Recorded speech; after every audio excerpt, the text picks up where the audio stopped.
നബിതങ്ങളുടെ റഹ്മത്ത് എന്ന് നമ്മൾ പറഞ്ഞാൽ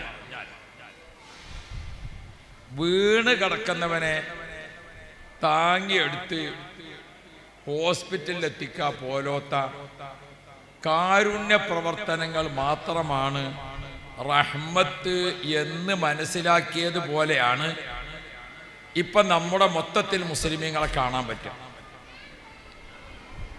റസൂൽ സല്ലല്ലാഹു അലൈഹി വസല്ലമ തങ്ങളിലൂടെയുള്ള റഹ്മത്ത് എന്ന് പറഞ്ഞാൽ അതൊരു അഖ്ലാഖുദ്ദീനാണ്, ഒരു പെരുമാറ്റ ശാസ്ത്രം. ഒരു സത്യവിശ്വാസി സ്വന്തം ശരീരത്തോട് എങ്ങനെ പെരുമാറണം, മാതാപിതാക്കളോട് എങ്ങനെ പെരുമാറണം, ഭാര്യ ഭർത്താക്കളോട് എങ്ങനെ ഇടപെടണം, മക്കൾ കുടുംബങ്ങളോട് എങ്ങനെ ഇടപെടണം, അയൽവാസികൾ നാട്ടുകാരോട് എങ്ങനെയാവണം,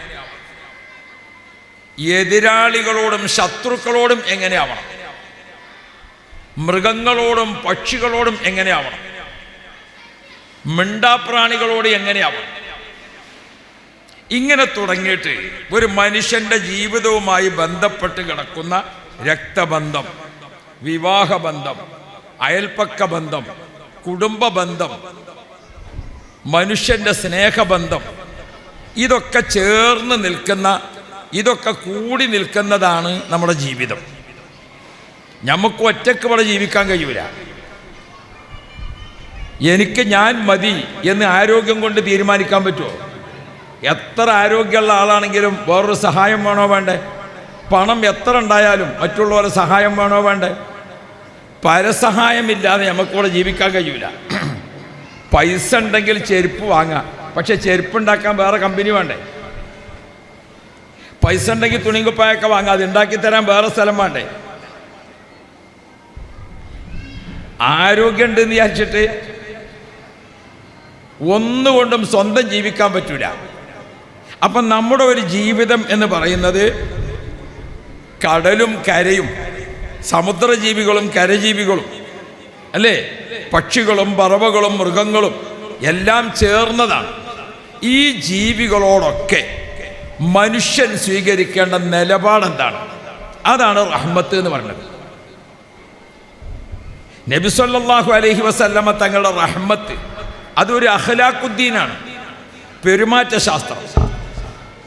ആ പെരുമാറ്റ ശാസ്ത്രത്തെ നബിതങ്ങളിൽ നിന്ന് പഠിച്ച് അത് നമ്മളിലേക്ക് പകർത്തി മഹബത്ത് വർദ്ധിപ്പിച്ചുകൊണ്ടേ പോകാം.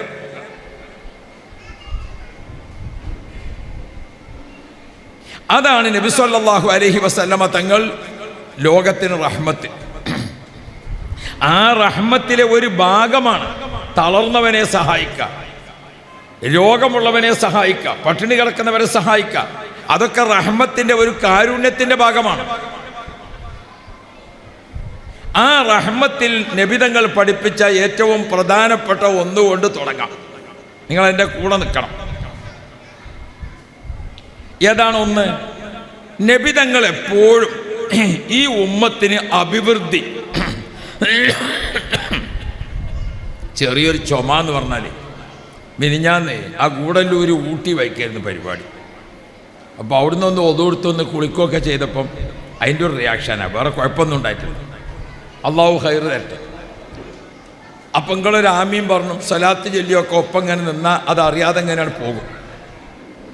ഹബീബുന മുഹമ്മദ് മുസ്തഫ നബി സല്ലല്ലാഹു അലൈഹി വസല്ലമ തങ്ങളുടെ ഒരു റഹ്മത്ത് എങ്ങനെയാണ്? നബിതങ്ങൾ ഉമ്മത്തിന് അഭിവൃദ്ധി, പുരോഗതി, ഉയർച്ച, അന്തസ്, അഭിമാനം, മാന്യത, ഇതാണ് നബിതങ്ങൾ നമുക്ക് ഉദ്ദേശിക്കുന്നത്. നമ്മൾ ഒരിക്കലും ഒരു താഴ്ന്ന് അതപ്പതിച്ച് മോശപ്പെട്ട് കഷ്ടപ്പെട്ട് എരപ്പാളിയായി അള്ളാഹുവിൻ്റെ റസൂലിൻ്റെ റഹ്മത്തിനോട് അത് ചേർന്നതല്ല. അതുകൊണ്ട് നബിതങ്ങൾ നമ്മെ പഠിപ്പിക്കുന്ന ഒരു ആശയം ഉണ്ട്. നിങ്ങൾ ഒരിക്കലും താഴ്ന്ന കൈയാവരുത്, പിന്നെയോ ഉയർന്ന കൈയാവണം. അൽ യദുൽ ഉൽയാ ഖൈറും മിനൽ യദി സുഫ്ലാ. പുരോഗതിയുടെ, അന്തസ്സിൻ്റെ, അഭിമാനത്തിൻ്റെ വല്ലാത്ത ഒരു പ്രഖ്യാപനമാണ് നബിതങ്ങൾ ഈ ഉമ്മത്തിനെ പഠിപ്പിക്കുന്നത്. അൽ യദുൽ ഉൽയാ, മുകളിലെ കൈ, അത് കൊടുക്കണ കൈ. ഖൈറും മിനൽ യദി സുഫ്ല, താഴ്ന്ന കയ്യിനേക്കാൾ ഏറ്റവും നല്ലതാണ്. നമ്മളിങ്ങനെ വെക്കാൻ അരിയില്ല, ചായ കുടിക്കാൻ പൈസ ഇല്ല, ജീവിക്കാൻ വകല്ല, പെര കെട്ടിമേയാൻ വകുപ്പില്ല, കുട്ടികളെ കെട്ടിച്ചാൻ കഴിയണില്ല, ഇങ്ങനെ കൈ കാണിച്ച് നടക്കുന്ന ഒരു രീതി ഉണ്ടല്ലോ, അത് താഴ്ന്ന കൈയാണ്. നബിതങ്ങൾ പറയുന്നു, നിങ്ങളെ ഞാൻ ഉദ്ദേശിക്കുന്നത് അതല്ല. പിന്നെയോ, അനക്കെത്ര വേണ്ടത്? അനക്കെന്താ ആവശ്യം? എൻ്റെ പ്രശ്നം എന്താണ്? കടം കൊടുക്കുക, സക്കാത്ത് കൊടുക്കുക, സദക്ക കൊടുക്കുക, അങ്ങനെ ഉയർന്ന കൈയായിരിക്കണം നമ്മൾ. മുത്തുനബിക്ക് നമ്മളോടുള്ള റഹ്മത്ത് പഠിക്കണം നമ്മൾ. താഴ്ന്ന കൈ ഈ ഉമ്മത്തികളാവരുത്, മുന്തിയ കൈയാവണം. വളരെ കുടുങ്ങിയെങ്കിൽ മാത്രമേ ഒരാളോട് കടം വാങ്ങാൻ പോകാൻ പാടുള്ളൂ. എന്തുകൊണ്ട്? കടം കൊടുക്കുന്ന ആള് മേലെയും വാങ്ങുന്ന ആള് താഴെ. അപ്പം നമ്മളെ കൈ എന്താണ്? താഴ്ന്ന കൈയാണ്, അല്ലേ? ഇനി അഥവാ ഒരാള് മറ്റൊരാളോട് കടം വാങ്ങാൻ ഉദ്ദേശിക്കുന്നുവെങ്കിൽ കടം വാങ്ങാൻ പോകുമ്പോൾ തന്നെ നമ്മളെ മനസ്സിൽ പടച്ചോനെ, ഞാൻ ഓൻ്റെ മുമ്പിൽ താഴ്ന്ന കൈയായിട്ട് നിൽക്കുകയാണ്, ഈ വാങ്ങണ പൈസ അവധിക്ക് തിരിച്ചു കൊടുത്ത് മേലുള്ള കൈയാകാൻ ഭാഗ്യം തരണേ എന്ന പ്രാർത്ഥനയോട് കൂടെയാണ് കടം വാങ്ങേണ്ടത്. അങ്ങനത്തോൽക്ക് കടം വീട്ടാൻ തൗഫീഖുണ്ടാവും. ഇത് കുറച്ച് ഇങ്ങോട്ട് വെച്ചാൽ ദീക്ക് ഇങ്ങനെ വരുന്നുണ്ട്. അത് കുഴപ്പമില്ല, വേറെ പ്രശ്നങ്ങളൊന്നുമില്ല. അതതിൻ്റെ വഴിക്ക് നടക്കട്ടെ. തിരിഞ്ഞോട്ടെങ്ങനെ ഒരു തുടിക്ക് തന്നെയായ ദീക്ക് വരും, അതുകൊണ്ട് വേറെ പ്രശ്നമൊന്നുമില്ല. നിങ്ങൾ തന്നെയാണ് ഓപ്പറേറ്റർ അല്ലേ? അൽഹംദുലില്ലാ, അല്ലാഹു ആഫിയത്ത് തരട്ടെ. അപ്പം നിങ്ങളിൻ്റെ ഒപ്പം നിൽക്കണം. നബിതങ്ങൾ നമുക്ക് ഉദ്ദേശിക്കുന്നത് നമ്മളൊരു ഉയർന്ന ഉമ്മത്തി, നമ്മളൊരു താഴ്ന്ന ആളുകൾ, മുസ്ലിമീങ്ങൾ മറ്റുള്ളവർക്കിടയിൽ ഒരു മോശക്കാർ, മുസ്ലിമീങ്ങൾ തമ്മിൽ തന്നെ ഒരാൾ മറ്റേയാൾ, ഇതല്ല. നബിതങ്ങൾ എല്ലാവർക്കും പുരോഗതി, എല്ലാവർക്കും അഭിമാനം, എല്ലാവർക്കും അന്തസ്, എല്ലാവർക്കും ഇസ്സത്ത്. അതിനെപ്പറ്റി നമ്മളെ മൗലിദിന്റെ കിതാബ് എടുത്ത് നോക്കിയാൽ നമുക്ക് കാണും. അന്ത ശംസുൻ അന്ത ബദ്റുൻ അന്ത നൂറുൻ ഫൗക നൂരി അന്ത ഇക്സീറുൻ വഗാലി അന്ത മിസ്ബാഹു സുദൂരി യാ നബി സലാം. നിങ്ങൾ എൻ്റെ ഒപ്പം അതൊക്കെ ചെല്ലിങ്ങാണ്ട് പോരാണ്ടെങ്കിൽ ഞാൻ വേഗം അറിയുള്ളൂ കേട്ടോ. ഇത് റബീഉൽ അവ്വലാണ്. നിങ്ങൾ എല്ലാവരും കൂടി ചെല്ലിയിട്ട് വേണ്ട എത്തുന്നില്ലല്ലോ. ഇപ്പം ഇത് എവിടെ ഇപ്പം യാ നബി സലാം എന്നൊക്കെ ചെല്ലാൻ മലക്കുകളും കൂടി കേൾക്കണ്ട എന്നുള്ള നിലക്ക് അത്ര സ്വകാര്യാക്കേണ്ട സംഗതി അല്ലത്. നമ്മൾ യാ നബി സലാം, സലാമത്ത്, സലാമത്ത് എന്ന് പറഞ്ഞാൽ രക്ഷ, അഭിവൃദ്ധി, പുരോഗതി, കാവല്, സംരക്ഷണം, ഇതൊക്കെ ചേർന്നതാണ് സലാമത്ത്. അസ്സലാമു അലൈക അയ്യുഹൻ നബിയു ദിവസം ചെല്ലണം. അതിൻ്റെ മറ്റൊരു വാക്കാണ് യാ നബി സലാം. നമ്മൾ ഈ യാ നബി സലാം ഇങ്ങനെ ചെല്ലുന്നത് കൊണ്ട് എന്തൊക്കെ രക്ഷ നമുക്കുണ്ട്? സലാമത്തുൽ ബദൻ, നമ്മുടെ ശരീരത്തിന് രക്ഷ. സലാമത്തുൽ മാൽ, സമ്പത്തിന് രക്ഷ. സലാമത്തുൽ ഇർദ്, അഭിമാനത്തിന് കാവൽ. സലാമത്തുൽ ഇയാൽ, കുടുംബത്തിന് സംരക്ഷണം. സലാമത്തുൽ ഖബർ, ആരുമില്ലാത്ത ഖബറിലേക്ക് ഒരു കൂട്ടുകാരൻ. സലാമത്തുൽ ഖിയാമ, അന്ത്യദിനത്തിലെ ഏറ്റവും വലിയ കാവൽ. ഇതൊക്കെ കിട്ടുന്ന സംഗതിയാണ് ഏത്? യാ നബി സലാം അലൈക്കും യാ ഹബീബ് സലാം അലൈക്കും. അവിടെ ശറഫുലന മൗലിദിൽ മുത്തുനബിന്റെ ഒരു അടയാളം പറയുന്നുണ്ട്, ഒരു പ്രത്യേക സിഫത്ത്. അതെന്താ? അന്ത ഇക്സീറും വഗാലി. നബിയെ, തങ്ങൾ ആരാണ്? തങ്ങൾ താഴ്ന്നവനെ മുന്തിയവനാക്കുന്ന ആളാണ്. തങ്ങൾ ആരാണ്? അധപ്പതിച്ചവനെ ഉന്നതിയിലേക്ക് എത്തിക്കുന്ന ആളാണ്. തങ്ങൾ ആരാണ്? എരപ്പാളിയെ മാന്യനാക്കുന്ന ആളാണ്. തങ്ങൾ ആരാണ്? ഇക്സീർ. ഇക്സീർ എന്ന് പറഞ്ഞ അറബി വാക്കിന്റെ അർത്ഥം എന്താണെന്നറിയോ? ഇരുമ്പ് ചെമ്പാക്ക. ഇക്സീർ എന്ന് പറഞ്ഞാൽ എന്താണെന്നറിയോ? ചെമ്പ് സ്വർണ്ണമാക്ക. താഴ്ന്നതിനെ മുന്തിയതാക്കുക. നബിതങ്ങൾ ആരാ? ഈ കസീറും ബഗാലി. നബി സല്ലല്ലാഹു അലൈഹി വസല്ലമ തങ്ങള് ഈ ഉമ്മത്ത് അധപ്പതിച്ച് കഴിയാൻ വേണ്ടി വിചാരിക്കല്ല, മറിച്ച് നമ്മുടെ പുരോഗതി. അതാ പറഞ്ഞത്, നിങ്ങൾ കടം വാങ്ങാൻ വേണ്ടി പോയാൽ കടം വാങ്ങണ കൈ ഏതാ? താഴ്ന്ന കൈയാണ്. ഒരു വിധം കയ്യോങ്കിൽ കടം വാങ്ങാൻ നിൽക്കരുത്. ഇനി വാങ്ങുകയാണെങ്കിൽ എന്ത് വേണം? വാങ്ങുമ്പോൾ നല്ല നിയ്യത്ത് വേണം. പടച്ചോനെ, എനിക്ക് പൈസ വേഗത്തിൽ കൊടുത്തിട്ട് താഴ്ന്ന കൈ മുകളിൽ വെക്കണ കൈയാക്കാൻ ഭാഗ്യമുണ്ടാകണേ. കടം വീട്ടാൻ നിയ്യത്ത് ചെയ്തും കൊണ്ടേ കടം വാങ്ങാവൂ. കുറെ ആളുകൾ പറയും കടം കൊണ്ട് കുടുങ്ങിക്കണ്. എങ്ങനെ കുടുങ്ങാതൊക്കെ? വാങ്ങുമ്പം വീട്ടാൻ ഉദ്ദേശമല്ലല്ലോ. ഉണ്ടോ? വാങ്ങുമ്പം വീട്ടാനുള്ള പ്രാർത്ഥന ഉണ്ടോ? ഹലാലായ ആവശ്യത്തിന് വാങ്ങാണോ? കടം വീട്ടാൻ റബ്ബ് തൗഫീഖ് തരും. വാങ്ങുമ്പോൾ ദ്വാർക്കണം, അല്ലാഹുമ്മ ഇന്നി അഊദു ബിക മിനൽ ഹമ്മി വൽ ഹസൻ വഅഊദു ബിക മിനൽ ജുബ്നി വൽ ബുഖൽ വമിൻ ഗലബത്തിദ് ദൈൻ. കടം പെരുകിയിട്ട് അവിടെയും കൊടുക്കാൻ ഇവിടെയും കൊടുക്കാൻ മറ്റോടത്തും കൊടുക്കാൻ, രാത്രി ഉറക്കമല്ല, പകല് ഭക്ഷണം വേണ്ട, കടം കൊടുക്കാൻ ആകെ കുടുങ്ങി. താഴ്ന്ന കൈയായിട്ടാണ്. അള്ളാഹുവിന്റെ റസൂൽ പറയുന്നു, സക്കാത്ത് നമ്മൾ സക്കാത്ത് വാങ്ങാൻ പോകുമ്പോൾ എങ്ങനെ വേണം? ഞാൻ നിങ്ങളെ മുമ്പിൽ സക്കാത്തിന് വന്നാൽ, പടച്ചോനെ ഈ കൊല്ലം ഞാൻ അയാളെ സക്കാത്ത് വാങ്ങുകയാണ്, അടുത്ത കൊല്ലം ഇത് വാങ്ങേണ്ട അവസ്ഥയിൽ നിന്ന് ഇന്നൊന്ന് മാറ്റി തരണം പടച്ചോനെ. ഞാനിപ്പോൾ ഫക്കീറായതുകൊണ്ടല്ലേ വാങ്ങേണ്ടി വന്നത്. അള്ളാഹ്ക്ക് വെക്കോരോ എന്നെ ഫക്കീറിന്റെ അവസ്ഥയിൽ നിന്ന് മാറ്റാൻ. ഞാൻ മിസ്കീനായതുകൊണ്ടല്ലേ വാങ്ങുന്നത്.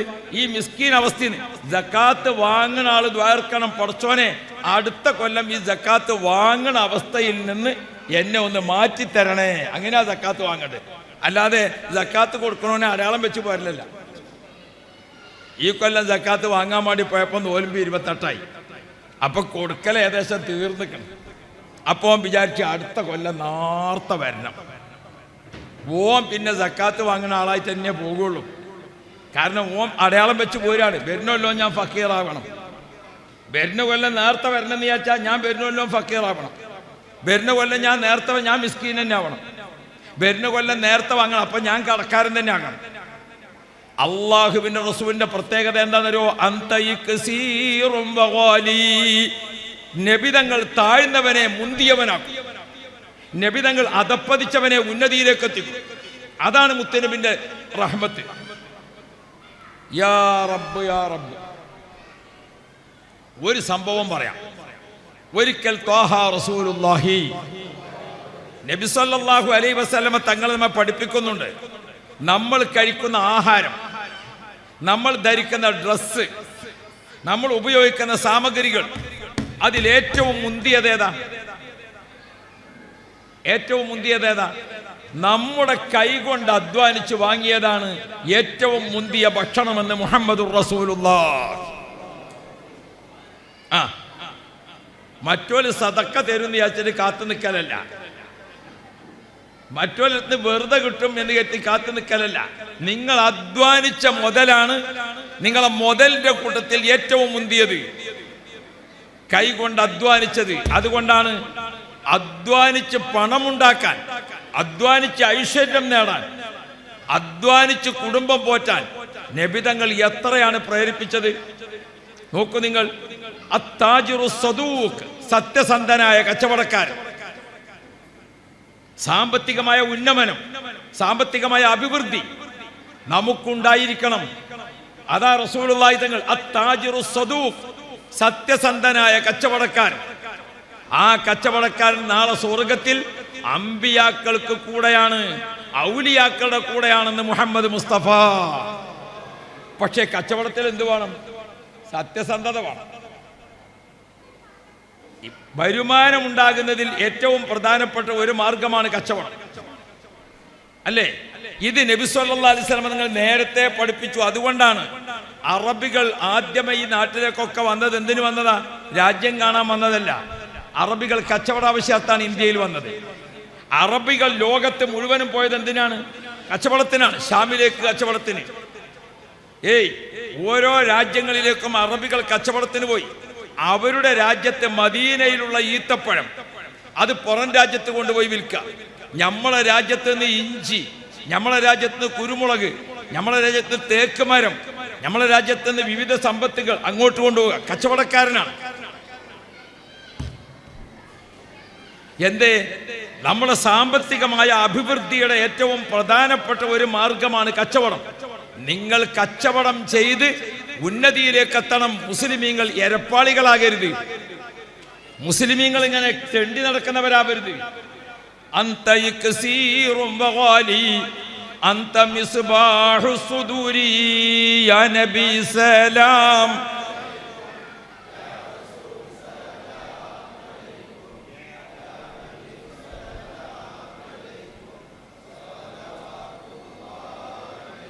അനുജനെ ഗൾഫിക്ക് പറഞ്ഞയച്ചുകാണ്ട്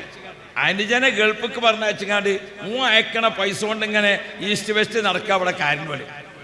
എന്തേ ഓനിക്കൊരു പണിയെടുക്കാൻ പറ്റേ? ബാപ്പാനെ ഗൾഫിക്ക് പറഞ്ഞയച്ചുകാണ്ട് ആ സാധു അധ്വാനിക്കണത് കൊണ്ട് ഇവിടെ ഇങ്ങനെ വിലസി ജീവിക്കാണ് ആര്? മക്കള്. ഇപ്പം മക്കളെ ഗൾഫിക്ക് പറഞ്ഞയച്ചുകാണ്ട് അവനാൻ ആരോഗ്യം ഉണ്ടായിട്ടും ഒന്നും ചെയ്യാതെ നടക്കാണ് വാപ്പ. ഇതൊന്നും അല്ല വേണ്ടത്. ആർക്ക് എന്ത് ജോലി ചെയ്യാൻ പറ്റും അത് ചെയ്തിരിക്കണം. നമ്മളെ കൈകൊണ്ട് കിട്ടിയത് കുട്ടികൾ തരുന്നത് മക്കളാണെങ്കിലും ഒരു തരുന്നതിന് കണക്കുണ്ടാവുമല്ലേ? കുട്ടികൾ തന്നാൽ കണക്കുണ്ടാവും. ജ്യേഷ്ഠൻ അനുജന് കൊടുത്താൽ കണക്കുണ്ടാവും. നമ്മൾ ഭാര്യൻ്റെ അടുത്ത് കൊടുത്തു നോക്കിയും കണക്കുണ്ടോ അല്ലേ? അള്ളാൻ റസൂല് പറയുന്നത് നമ്മളെ കയ്യിലുള്ള പൈസ ഒരു ഉറുപ്പികയാണെങ്കിലും നല്ല അന്തസ്സുള്ള പണം, അതാണ് അള്ളാഹുവിൻ റസൂൽ ഉദ്ദേശിക്കുന്നത്. നമ്മുടെയൊക്കെ ജീവിതത്തിന്റെ ഏറ്റവും സന്തോഷം എങ്ങനെയാവണം? നമ്മുടെ ജീവിതത്തിന്റെ വരുമാനങ്ങൾ അത് ഏതായിരിക്കണം? അൽ യദുൽ ഉല്യാ, മുകൾ ഭാഗത്ത് വെക്കുന്ന കൈയാവണം. നമ്മുടെ കൈ കൊണ്ട് അധ്വാനിച്ചത് അത് ഏറ്റവും പ്രധാനപ്പെട്ടതാണ്. സക്കാത്തും സ്വതക്കയൊക്കെ നമ്മൾ കൊടുക്കുന്ന ആളാകാൻ അള്ളാഹു ഭാഗ്യം തരട്ടെ. അതാ വേണ്ടത്. അതിന്റെ ഫലമായിട്ട് റസൂലുള്ളാഹി തങ്ങൾ പഠിപ്പിക്കുന്നുണ്ട് നമ്മളെ. മറ്റൊരു പ്രധാനപ്പെട്ട വരുമാന മാർഗമാണ് കൃഷി, അല്ലേ?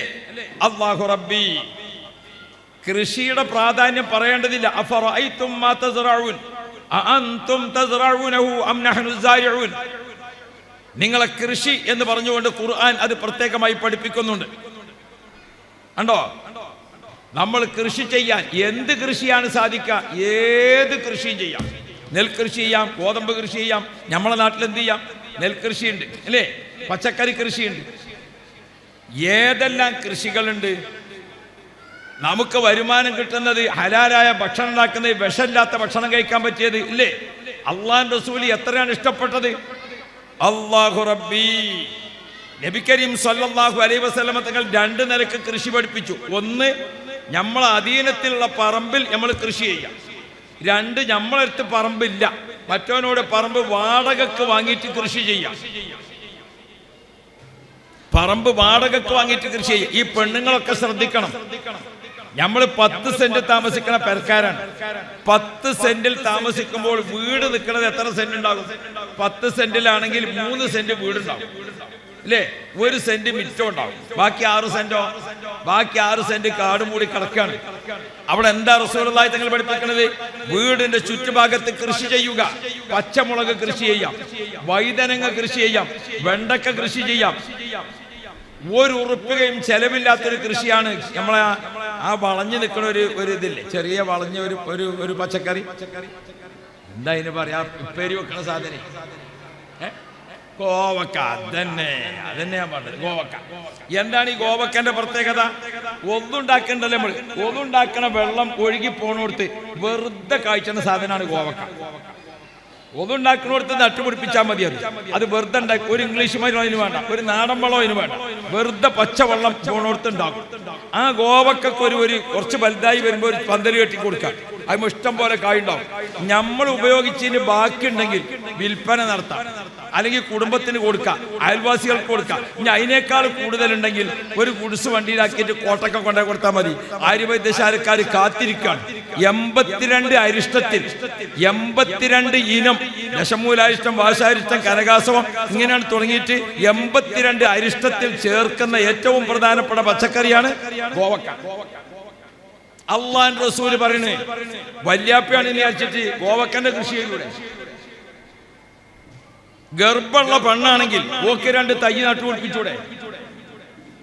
മുളകും തൈ നടാൻ പിന്നെ ഗർഭാണ് വിചാരിച്ചിട്ട് എന്താ? മുളകും തയ്യും വെണ്ടക്ക തയ്യും നടാൻ ആർക്കാ പറ്റാത്തത്? അള്ളാഹുവിന്റെ റസൂൽ പറയുന്നത് നിങ്ങൾ അധ്വാനിച്ച് ജീവിക്കും, ആരോഗ്യത്തിന്, ഏറ്റവും വലിയ സംരക്ഷണത്തിന്. അള്ളാഹുവിന്റെ റസൂൽ പറയുന്നത് നിങ്ങൾ എവിടുന്നെങ്കിലും വിഷം വാങ്ങി കഴിക്കലല്ല, കൃഷി. ഞമ്മക്ക് ശാശ്വതമായി താമസിക്കാനുള്ള സ്വർഗത്തിന്റെ പേരൻ തന്നെ എന്താണ്? ജന്നാത്തുൻ എന്നാണ്, തോട്ടം അല്ലേ? ജന്നത്തുൻ തോട്ടം, ജന്നാത്തുൻ തോട്ടം. കണ്ടങ്ങള് ഹബീബായ മുഹമ്മദുർ റസൂലുള്ളാഹി. എന്റെ പ്രിയപ്പെട്ട ഉമ്മമാർ, സഹോദരിമാരെ, അള്ളാഹുവിന്റെ റസൂല് താഴ്ന്ന പണം കൊണ്ട് ജീവിക്കാനല്ല നമ്മെ പഠിപ്പിക്കുന്നത്. അന്തസ്സിന്റെയും അഭിമാനത്തിന്റെയും ഇസ്സത്തിന്റെയും ജീവിതം ആണ് മുസ്ലിമീങ്ങൾ നയിക്കേണ്ടത്. അന്ത മിഖ്മാ അന്ത ശംസുൻ അന്ത ബദ്റുൻ അന്ത നൂറുൻ ഫൗക നൂരി അന്ത ഇക്സീറുൻ വഗാലി അന്ത മിസ്ബാഹു സുദൂരി യാ നബി സലാം.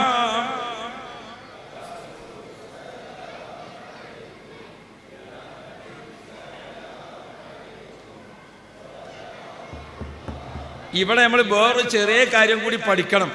ഇപ്പൊ നമ്മളെ പെൺകുട്ടികളും ആൺകുട്ടികളും ഒക്കെ എന്തുണ്ട്, പുതിയ പേരുണ്ടാക്കിയിട്ട് അൽഹംദുലില്ലാ നല്ല വീട്. അതിലൊന്നും ഇപ്പൊ ആരും അസൂയ വെക്കാൻ പാടില്ല. ഒരാളെ കഴിവിനനുസരിച്ചുള്ള വീടും എനിക്കുണ്ടാകും. നല്ലൊരു വീട് അള്ളാഹു നമുക്കൊക്കെ പ്രദാനം ചെയ്യണം. മനസ്സിനിണങ്ങിയ ഭാര്യ ഭർത്താവ് അള്ളാഹു സന്തോഷാക്കി തരട്ടെ. യാത്ര ചെയ്യാൻ ഒരു വാഹനം അള്ളാഹു ഖൈറ് തരട്ടെ. ഈ ഭൂമിയിലാകെ നമുക്ക് 3 സന്തോഷാണ് സമ്പാദ്യം. ഒന്ന്, മനസ്സിന് അങ്ങോട്ടും ഇങ്ങോട്ടും പൊരുത്തപ്പെട്ട ഭാര്യ. അവൾക്ക് നമ്മളോടും ഇഷ്ടാകണം, നമുക്ക് ഓളോടും ഇഷ്ടാകണം. എന്നെങ്കിലേ ഇപ്പൊ പൊരുത്തം ഉണ്ടാവുള്ളൂ, അല്ലേ? അല്ലെങ്കിൽ എങ്ങനെ ഉണ്ടാവും?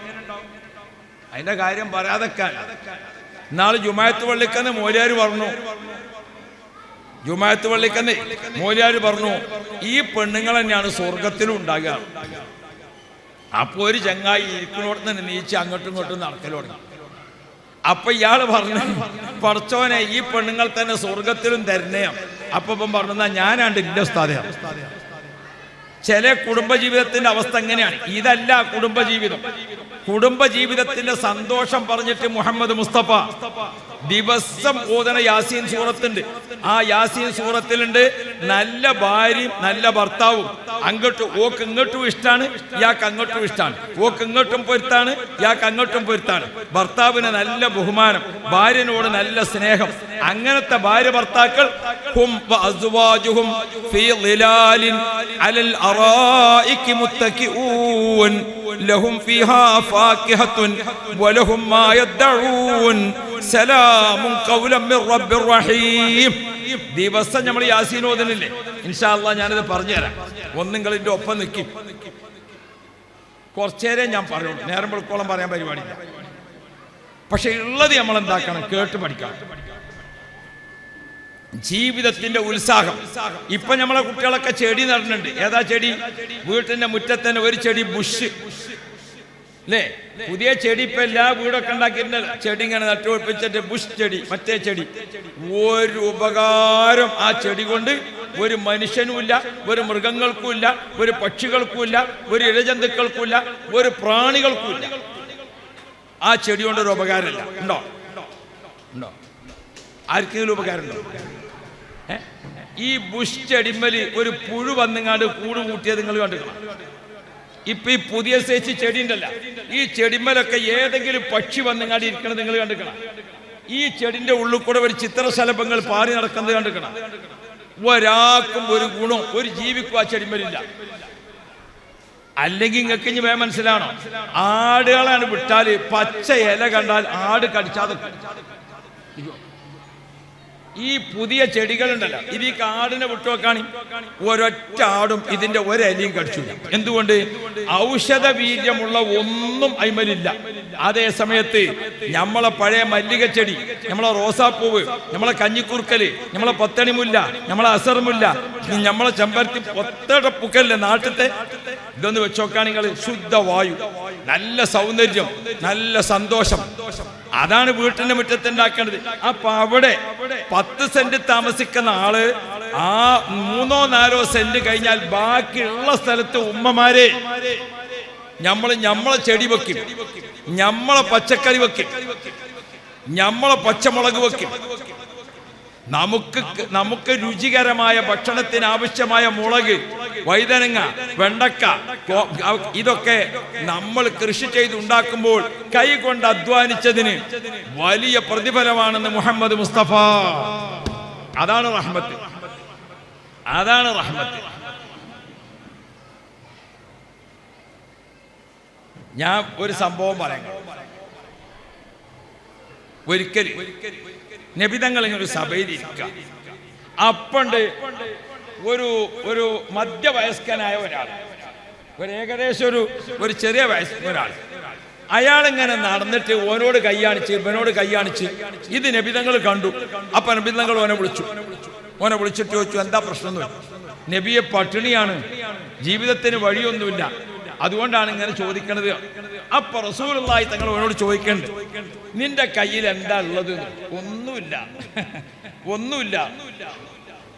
അപ്പൊ ചോദിച്ചു, ഒന്നുമില്ല? ഒന്നുമില്ല. നിന്റെ വീട്ടിൽ എന്താ ഉള്ളത്? അവിടെ ഒന്നുമില്ല. ഒന്നുമില്ലാതെ ഒരു വീടുണ്ടാകുമോ? എന്തെങ്കിലും ഉണ്ടോ നോക്കുക. അപ്പൊ പറഞ്ഞു, നബിയെ, വീട്ടില് ഒരു ഉടുപ്പുണ്ട്, ഒരു പുതപ്പ്, അതന്നെ ഉള്ളൂ. പിന്നെന്താ ഉള്ളത്? ഒരു വെള്ളം കുടിച്ചണ പാത്രം ഉണ്ട്. ആകെ ആ വീട്ടിലെന്തോളൂ? ഒരു വെള്ളം കുടിക്കണ പാത്രം, ഒരു ഉടുപ്പ് എന്ന് പറഞ്ഞാൽ നിങ്ങൾക്ക് മനസ്സിലായോ? അതാണ് എരപ്പന്റെ പുതപ്പ് പറഞ്ഞത്. റോഡ് സൈഡിൽ കടന്നുറങ്ങുന്ന ഒരു ചങ്ങായി ഒരു ദിവസം പറഞ്ഞു, പോലീസിൽ പോയിട്ട് പറഞ്ഞു, ഇന്റെ ഉടുപ്പും കാണാനില്ല, വിരിപ്പും കാണാനില്ല, പുതപ്പും കാണാനില്ല. പോലീസുകാരൻ സങ്കടപ്പെട്ടത് അന്വേഷിച്ചെല്ലാം കൂടി നോക്കുമ്പോൾ ഒന്ന് കിട്ടി, ബാക്കി 2 കിട്ടണില്ല. ഒന്ന് കിട്ടി, ബാക്കി 2 കിട്ടില്ല. എങ്ങനെ അന്വേഷിച്ചിട്ടു? അപ്പൊ എന്താ സംഗതി? ഒന്ന് തന്നെയാണ് 3. ഇവൻ നടക്കണ സമയത്ത് ആ തുണി ഉടുക്കും, അപ്പൊ ഉടുപ്പായി. കടക്കാൻ നേരത്തെ വിരിക്കും, അപ്പൊ വിരിപ്പായി. കുറച്ച് കഴിഞ്ഞ് തണുപ്പ് വരുമ്പോ പുതക്കും, അപ്പൊ ഏതുമായി? പുതപ്പുമായി. അതാണ് എന്റെ ഉടുപ്പും പോയി, പുതപ്പും പോയി, വിരിപ്പും പോയി. ഇതാണ് ഈ എരപ്പന്റെ പുതപ്പ്. ചില കേസ് അങ്ങനെ ഉണ്ടാവും, പോലീസ് അന്വേഷിച്ചാലും കിട്ടാത്തത്. പണ്ട് വയനാട് തരുവണയിൽ മുസ്ലിമീങ്ങളും മറ്റുള്ളവരും ഒരു തല്ലുണ്ടായി, ഭയങ്കര തല്ല്. അപ്പൊ പോലീസ് വണ്ടി കൊണ്ടുപോയി നിർത്തി. പോലീസുകാരിങ്ങനെ നോക്കി, ആരാണ് ഈ തല്ലിന് നേതൃത്വം കൊടുക്കുന്നത്? അപ്പൊ മുസ്ലിമീങ്ങളൊക്കെ മൊയ്തീൻ ഷേഖ് എന്ന് പറഞ്ഞിട്ടാണ് തല്ലണത്. അപ്പൊ 1-ാം പ്രതിയായിട്ട് മൊയ്തീൻ ഷേഖിനെ ഇതുവരെ ആളെ കിട്ടിയിട്ടില്ല. അപ്പൊ ഞാൻ ഓർമ്മപ്പെടുത്തുന്നത്, ചില സംഗതികൾ അങ്ങനെ. നബി മുഹമ്മദ് മുസ്തഫ ആ സാധുവായ മനുഷ്യനോട് ചോദിച്ചു, എന്താ എന്റെ വീട്ടിലുള്ളത്? ഒരു ഉടുപ്പുണ്ട്, അത് കൊണ്ടുവരാം. ഒരു വെള്ളം കുടിക്കണ പാത്രം ഉണ്ട്, അത് കൊണ്ടുവരാം. അത് രണ്ടും കൊണ്ടുവന്നപ്പോ നബി തങ്ങൾ ഇങ്ങനെ ഉയർത്തിപ്പിടിച്ചിട്ട് ചോദിച്ചു സ്വഹാബാക്കളോട്, നിങ്ങളെ കൂട്ടത്തിൽ ഇതാർക്കാണ് വേണ്ടത്? അപ്പൊ ഒരു സ്വഹാബി പറഞ്ഞു, നബിയെ, 1 ദിർഹമിന് ഞാൻ വാങ്ങിക്കൊള്ളാം, 1 ദിർഹമിന് ഞാൻ വാങ്ങാം. അപ്പൊ നബി സല്ലല്ലാഹു അലൈഹി വസല്ലം ചോദിച്ചു, അധിക വില ആർക്കെങ്കിലും കൊടുക്കാൻ പറ്റുമോ? അപ്പൊ വേറൊരു സ്വഹാബി പറഞ്ഞു, ഞാൻ 2 ദിർഹം കൊടുത്തോളാം. ഞാൻ 2 ദിർഹം കൊടുത്തു. 2 ദിർഹമിന് നബി തങ്ങൾ അത് വിറ്റു. നിങ്ങൾ ശ്രദ്ധിക്കണം, നമ്മൾ എരന്ന് ജീവിക്കേണ്ടവരല്ല, നമ്മൾ കൈ കാണിച്ച് ജീവിക്കേണ്ടവരല്ല. മുത്ത് നബി നമ്മളെ ഇഷ്ടപ്പെടുന്ന റഹ്മത്ത് നോക്കിക്കോളി. എന്താ? റസൂലുള്ളാഹി തങ്ങൾ 2 ദിർഹമിന് വിറ്റിട്ട് അയാളോട് പറഞ്ഞു, ഈ 2 ദിർഹം ഇയാളെ കൈ കൊടുത്തിട്ടുണ്ട്, 1 ദിർഹമിന് ഭക്ഷണം വാങ്ങിയിട്ട് വീട്ടിൽ കൊണ്ടുപോയി കൊടുക്കാം. 1 ദിർഹമിന് ഒരു മഴു വാങ്ങിയിട്ട് ഇവിടെ വാങ്ങാം. 1 ദിർഹമിന് ഏത് വാങ്ങാം? മഴു വാങ്ങാം. മറ്റേ ദിർഹമിന് ഭക്ഷണം വാങ്ങാം. ഭക്ഷണം വാങ്ങിയിട്ട് വീട്ടിൽ കൊടുത്തിട്ട് മഴു വാങ്ങിയിട്ട് വാങ്ങും. അയാള് പോയി മാർക്കറ്റിൽ പോയി ഭക്ഷണം വാങ്ങി വീട്ടിൽ കൊടുത്തു. 1 ദിർഹമിന് മഴു വാങ്ങി റസൂലുള്ളാഹിന്റെ അടുത്തേക്ക് വന്നു. നബി തങ്ങൾ എന്ത് ചെയ്തോരോ, ഈത്തപ്പനയുടെ ഒരു പ്രത്യേക കുഞ്ഞുണ്ടാക്കിയിട്ട് അതുകൊണ്ട് ഈ മഴുവിന് തായിട്ടു.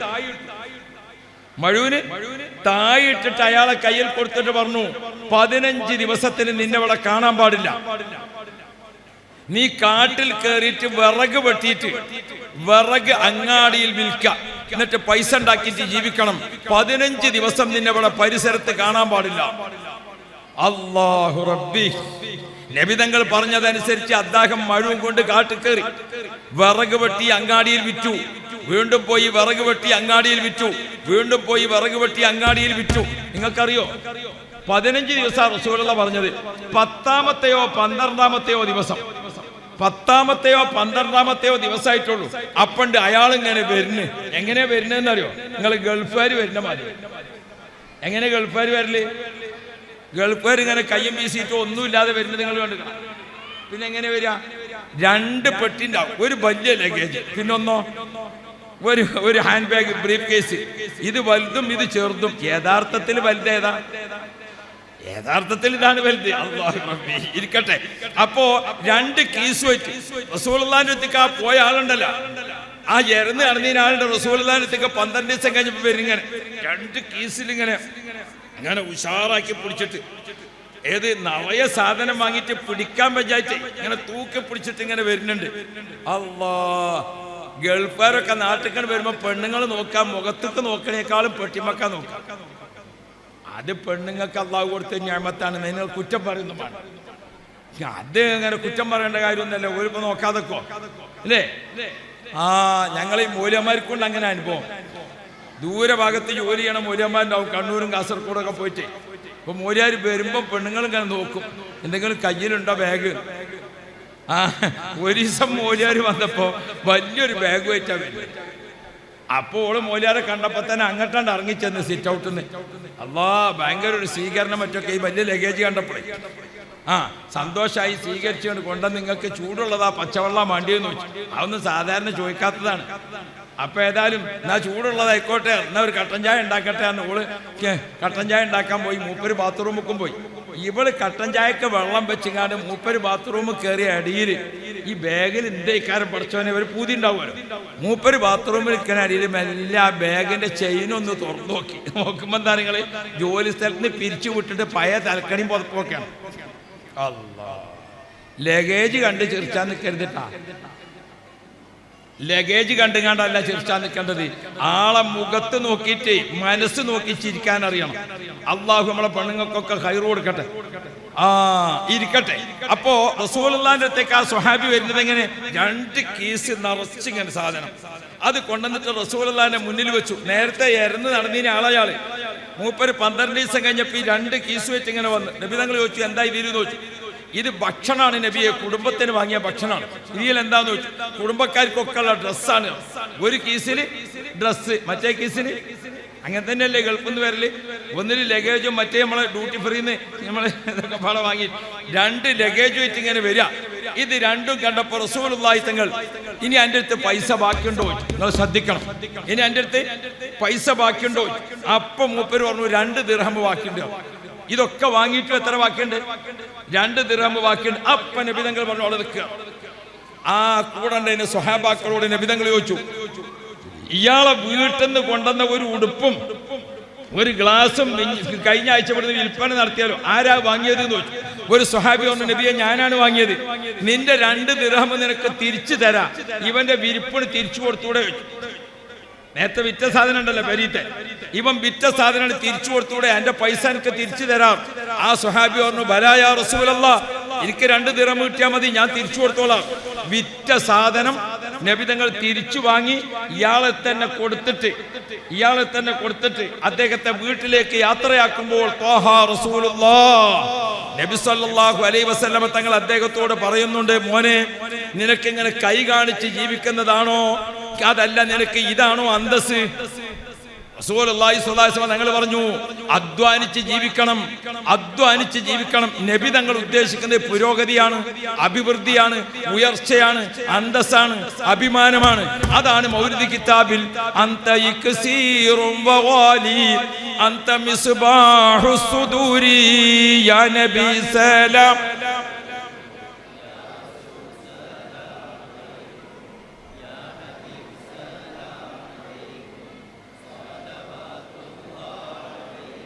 നമ്മളെ മദ്രസയിലെ ഉസ്താദ്മാർക്കൊക്കെ ഇപ്പൊ എത്ര ശമ്പളം?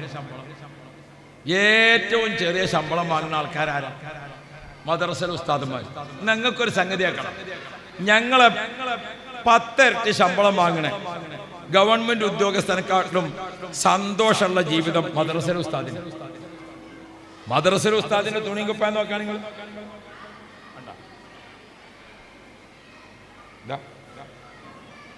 കുപ്പായം ദുബായിൻ്റെ, തലീക്കെട്ട് ദുബായിൻ്റെ, ഇതിനുള്ള തൊപ്പി ദുബായിൻ്റെ.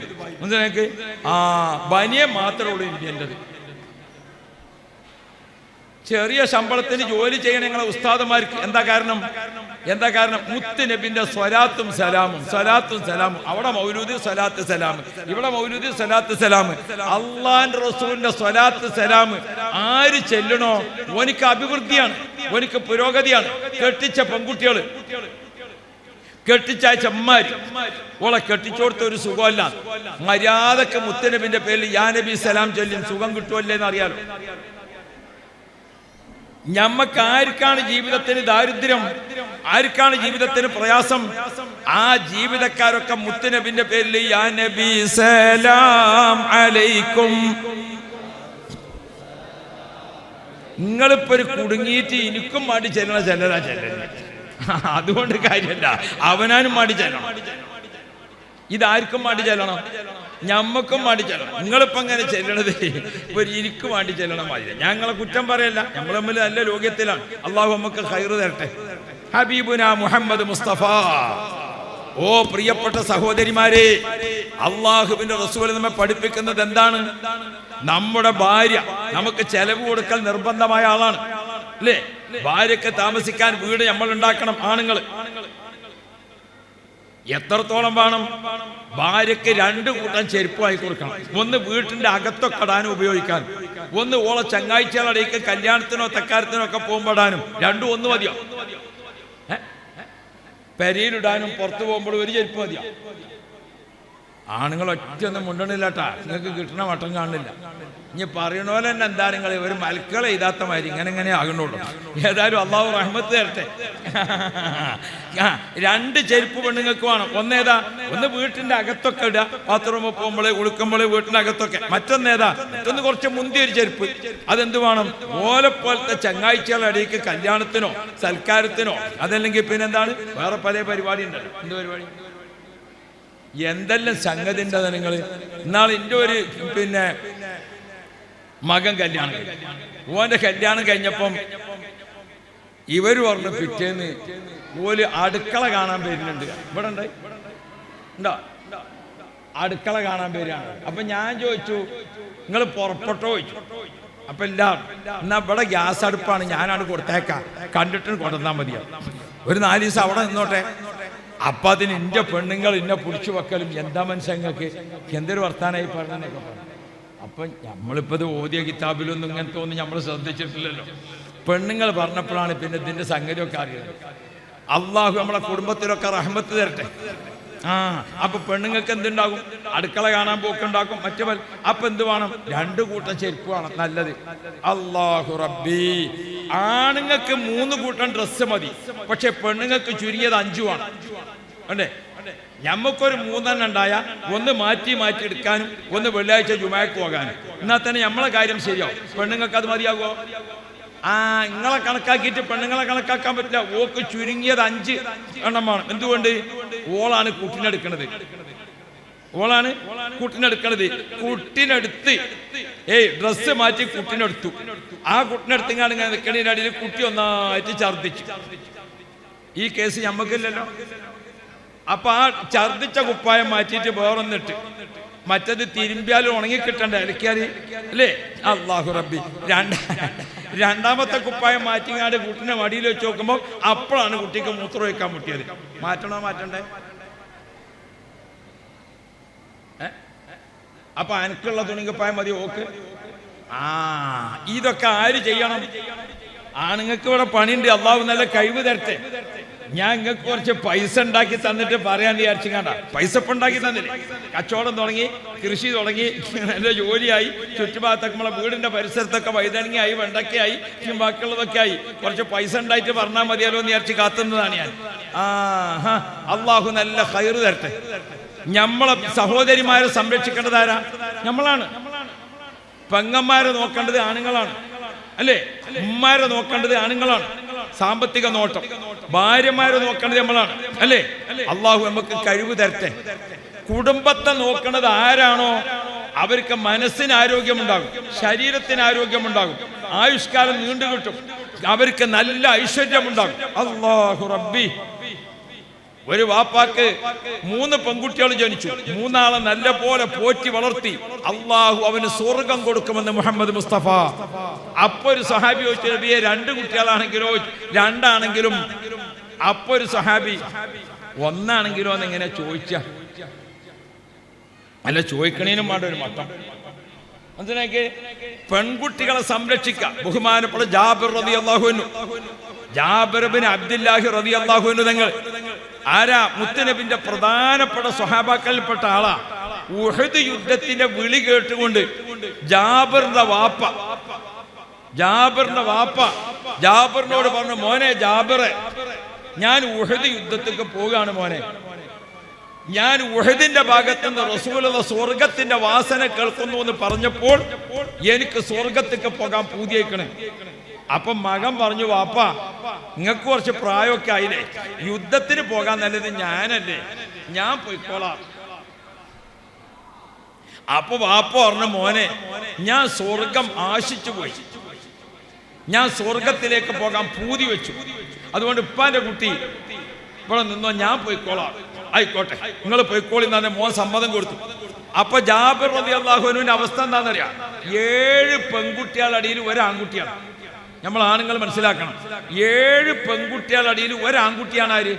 ജാബിർ റളിയല്ലാഹു അൻഹു.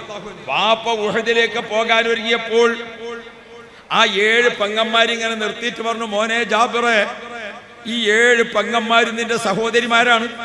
വാപ്പ ഉഹദിക്ക് പോവുകയാണ്, ഞാൻ അള്ളാഹിനോട് സ്വർഗം ചോദിച്ചിട്ടാണ് പോണത്. ഇപ്പാന്റെ കുട്ടി ഈ പെങ്ങന്മാരൊക്കെ നല്ലോണം നോക്കണം കേട്ടോന്ന് വാപ്പാനിരുന്ന സന്തോഷത്തോടെ പെങ്ങന്മാരെ ഏറ്റെടുത്തു. ജാബിർ റളിയല്ലാഹു അൻഹു, ഞാൻ നോക്കിക്കോളാം. അപ്പൊ വാപ്പ വേറൊരു കാര്യം പറഞ്ഞു, മോനെ ജാബിറെ, നിങ്ങളൊക്കെ ചെറിയ കുട്ടികളാണ്. അങ്ങനെ ഉണ്ടല്ലോ, മക്കളൊക്കെ ചെറിയതാകുമ്പോ, അല്ലേ? എൻ്റെ അമ്മാക്കും വാപ്പാക്കും ഞങ്ങൾ 9 മക്കളാണ്. 9 മക്കളാണ്. പഴയ കാലത്ത് അങ്ങനെയാണല്ലോ. ഇപ്പോഴല്ലേ ഈ പെണ്ണുങ്ങൾ പ്രസവിക്കണോ വേണ്ടെന്ന് ആലോചിക്കൽ തുടങ്ങിയത്, അല്ലേ? അന്ന് നമ്മളെ ഒക്കെ 10 കുട്ടികൾ 15 കുട്ടികളൊക്കെ ഓരോ വരിയിലുണ്ടാവും. നമ്മൾ മക്കൾ ഉണ്ടായിക്കോട്ടെ, അള്ളാഹു തോനെ മക്കളെ തരട്ടെ. നിങ്ങൾ ആമീൻ പറഞ്ഞാൽ മതി, പെണ്ണുങ്ങളും കൂടി പറയണ്ടേ? ആ മക്കളെ, കുട്ടികൾ ഉണ്ടായിക്കോട്ടെ. എത്ര മക്കൾ ഉണ്ടാകണോ അതിന്റെ ഗുണം കിട്ടും നമുക്ക്. നമ്മളവിടെ ഒരു ആചാര്യൻ്റെ ചെറിയോനാജി, അയാൾക്ക് 18 മക്കളാണ്. അപ്പൊ എന്താന്നറിയോ, ഒരു ദിവസം രാത്രി കള്ളന്മാര് മതില് ചാടിങ്ങാണ്ട് ചെറിയോനാജിന്റെ മുറ്റത്ത് വന്നു. നോക്കുമ്പോ മുറ്റത്ത് മുഴുവൻ ചെരുപ്പാണ്. മക്കളും പേരക്കുട്ടികളും മരുക്കളും ചെരുപ്പിന് നിറഞ്ഞിട്ട്. അപ്പൊ കള്ളന്മാർ വിചാരിച്ച് ഇതിൻ്റെ ഉള്ളിൽ വല്ല ജനറൽ ബോഡി നടക്കാനാവും. ഓല് തിരിച്ചു പോകാൻ ബേജാറായി. അന്ന് ചെറിയ പേരയും തോന മക്കളുമാണ്. ഇന്ന് വലിയ പേര, കുറച്ച് ആൾക്കാർ, അല്ലേ? ഇപ്പൊ കള്ളന്മാർ നമ്മളെ വലിയ പേരയിൽ വന്നു നോക്കിയാൽ 1.5 ചെരുപ്പാ കാണും. 1.5 ചെരുപ്പാ കാണാം. ഒരു ചെരുപ്പാരുത് പെണ്ണുങ്ങളത്, പിന്നെ ചെറിയ കുട്ടിന്റെ അത് കാണുള്ളൂ. കള്ളന്മാരിപ്പോ പണ്ടത്തെ മാതിരിയൊന്നും അല്ലല്ലോ.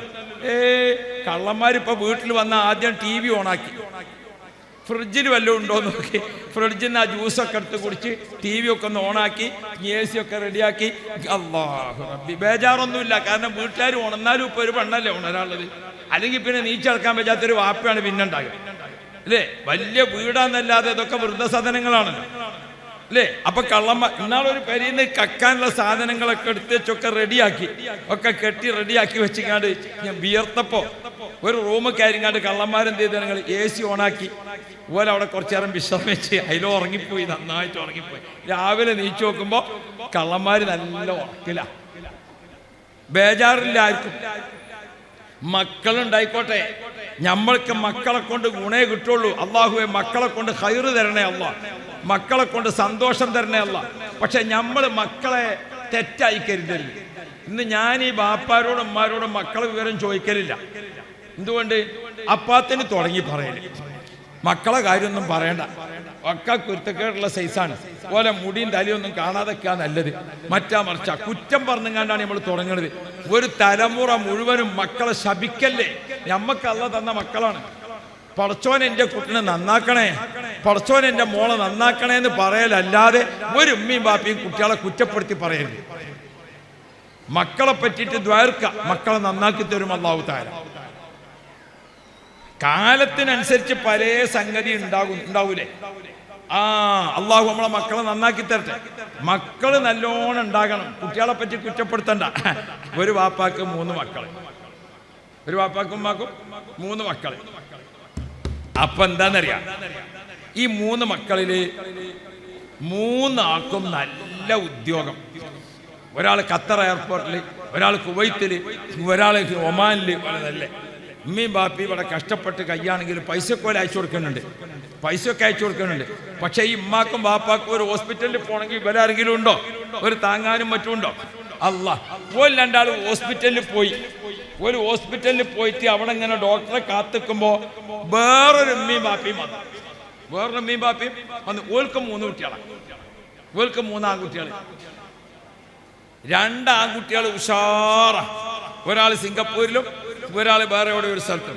3-മത്തെ ഒരു ആൺകുട്ടിയുണ്ട്. ഓന് നടക്കാൻ ശരിക്കും വെച്ച. ഓ അങ്ങനെ കാലിന് ലേശം ഒരു ചട്ട ഇങ്ങനെ ഓൻ നടക്കൽ. എല്ലാവർക്കും ഈ ചെറുക്കനോടൊരു അവഗണനയും. ഈ നടക്കാൻ പറ്റാത്ത കുട്ടിനോട് ഇപ്പം നമുക്കൊരു ഭാരമാകുമോ, ഇപ്പം നമുക്കൊരു മറ്റേതാകുമോ. ഇപ്പം എന്തായി നിറങ്ങള്, ഈ ഉമ്മാക്കും ബാപ്പാക്കും തീരെ സുഖമല്ല, വെജാത്ത അവസ്ഥയായി. അപ്പൊ മറ്റോ 2 ആളും കായ് അയച്ചു കൊടുക്കും. മനസ്സിലായോ? ആസ്പത്രിയിൽ കൊണ്ടുപോകണമെന്നൊക്കെ ആരാ? ഈ കാലുകൊണ്ട് അജാത്ത ബണ്ട് ഉമ്മാനും ബാപ്പാനെയും കൊണ്ട് ഹോസ്പിറ്റലിലേക്ക് വന്നിട്ട് ഹോസ്പിറ്റലിൽ അവിടെ ഇരുത്തി. ഉമ്മാനും ബാപ്പാനും അവിടെ ഇരുത്തി, മറ്റേ ഉമ്മാനും ബാപ്പാനും ഇരുത്തി അവിടെ ഇരുത്തി. ഓലിങ്ങനെ പരിചയപ്പെട്ടു. നിങ്ങൾക്ക് എത്ര കുട്ടികളാ? 3 ആള്. ഒരാൾ ഖത്തറിലെ, ഒരാൾ ഒമാനിലെ, ഒരാൾ മക്കളൊന്നും ഇവിടെ അല്ല. അതിന്റെ വർത്താനൊന്നും പറയണ്ട, ഇരിക്കാണിച്ചാൽ ഊരവേദനയാണ്. മറ്റേ മീൻ പറഞ്ഞു ഞങ്ങൾക്ക് 3 മക്കളാണ്, പക്ഷെ ഒരു കുട്ടി ഇങ്ങനെ കാലുകൊണ്ട് അജാത്തതിന്റെ ഓനങ്ങൾ കണ്ടില്ലേ. അപ്പൊ ഡോക്ടർ വിളിച്ചു. ഡോക്ടർ വിളിച്ചപ്പോൾ ഈ കാലുകൊണ്ട് അജാത്ത കുട്ടി വന്നിങ്ങാണ്ട് ഉമ്മാന്റെ കയ്യും പിടിച്ചുകാണ്ട് ഉമ്മാനെയും കൊണ്ട് ഇങ്ങനെ പോകുമ്പോഴാണ് മറ്റേ അമ്മയും ബാപ്പിയും പറയണത്, നമ്മളെ 3 എണ്ണത്തില് ഒന്നിന്റെ കാല് ഇങ്ങനെയാണെങ്കിൽ ഒരു കുട്ടിയെങ്കിലും നമ്മളൊപ്പം ഉണ്ടായില്ല. അതാ പറഞ്ഞത്. നമ്മൾ ആരും അവഗണിക്കലല്ല. പടച്ചോൻ തന്നത് 2 കയ്യും കാട്ടി വാങ്ങണം. പടച്ചോൻ തന്നതിന് 2 കയ്യും, ആണാവാം പെണ്ണാവാം, കണ്ണുള്ളതാകാം ഇല്ലാത്തതാവാം, ബുദ്ധി ഉള്ളതാകാം ഇല്ല. ഞമ്മക്കല്ല തന്ന മക്കളാണ്. പടച്ചോനെ എൻ്റെ കുട്ടികള്, അല്ലാ എൻ്റെ മക്കള്, ആ ഒരു വിചാരമുണ്ടോ? കണ്ടോ നിങ്ങള്? ജാബിർ റളിയല്ലാഹു അൻഹുവിന്റെ വാപ്പ ഉഹദിക്ക് പോവുകയാണ്. ഉഹദിക്കാണ് പോകുമ്പോ പറഞ്ഞു, മോനെ ജാബിറോ, ഈ 7 പെമ്മക്കളെ നോക്കണം കേട്ടോ. ആയിക്കോട്ടപ്പാ, ഞാൻ നോക്കിക്കോളാം. അപ്പൊ വാപ്പ പറഞ്ഞു, മക്കളെ നിങ്ങളൊക്കെ ചെറിയ മക്കളായപ്പോ നിങ്ങളെ പോറ്റാൻ വേണ്ടി ഞാൻ കുറെ പൈസ കടം വാങ്ങിക്കണം. ചെറിയ മക്കളാകുമ്പോ അങ്ങനെയാണല്ലോ. ഞാൻ പറഞ്ഞല്ലോ ഞങ്ങൾ എത്ര മക്കളാ? എൻ്റെ അമ്മാക്കും ഉപ്പാക്കും ഞങ്ങൾ 9 മക്കളാണ്. ഞാൻ വീട്ടിൽ സെൻട്രൽ ഫോർവേഡാണ്. താഴ്ന്ന് മേലക്കെണ്ണിയാലും 5-മത്തെ ആളാണ്, മേലിന്ന് താഴെക്കെണ്ണിയാലും 5-മത്തെ ആളാണ്. പ്രത്യേക ആനുകൂല്യമൊന്നും കിട്ടാനില്ല. ഈ പോക്ക് ഇങ്ങനെയാണ് പോകാം. അള്ളാഹു ഖൈറ് തരട്ടെ. അപ്പോ ഇരിക്കട്ടെ. അപ്പോ ഈ 7 മക്കളും ആൺകുട്ടി ജാബിർ 8 മക്കളെ പോറ്റാനുള്ള ആ അവസ്ഥയിൽ വാപ്പ കടം വാങ്ങി. ജാബിറെ, എനിക്ക് കുറച്ച് പൈസ കടണ്ട്, ഞാൻ ഷഹീദായാൽ ഞാൻ കടം വീട്ടുമോന്ന് ചോദിച്ചു. ഞാൻ വീട്ടിക്കോളാം വാപ്പ. കടം മൂപ്പര് ആൺകുട്ടി എന്നർക്ക് പോകാൻ കടം ഏറ്റെടുത്തു. പെങ്ങന്മാരെ നോക്കാനും ഏറ്റെടുത്തു. യാ റബ്ബ്, വാപ്പ ഉഹദിൽ പോയി ഷഹീദായി.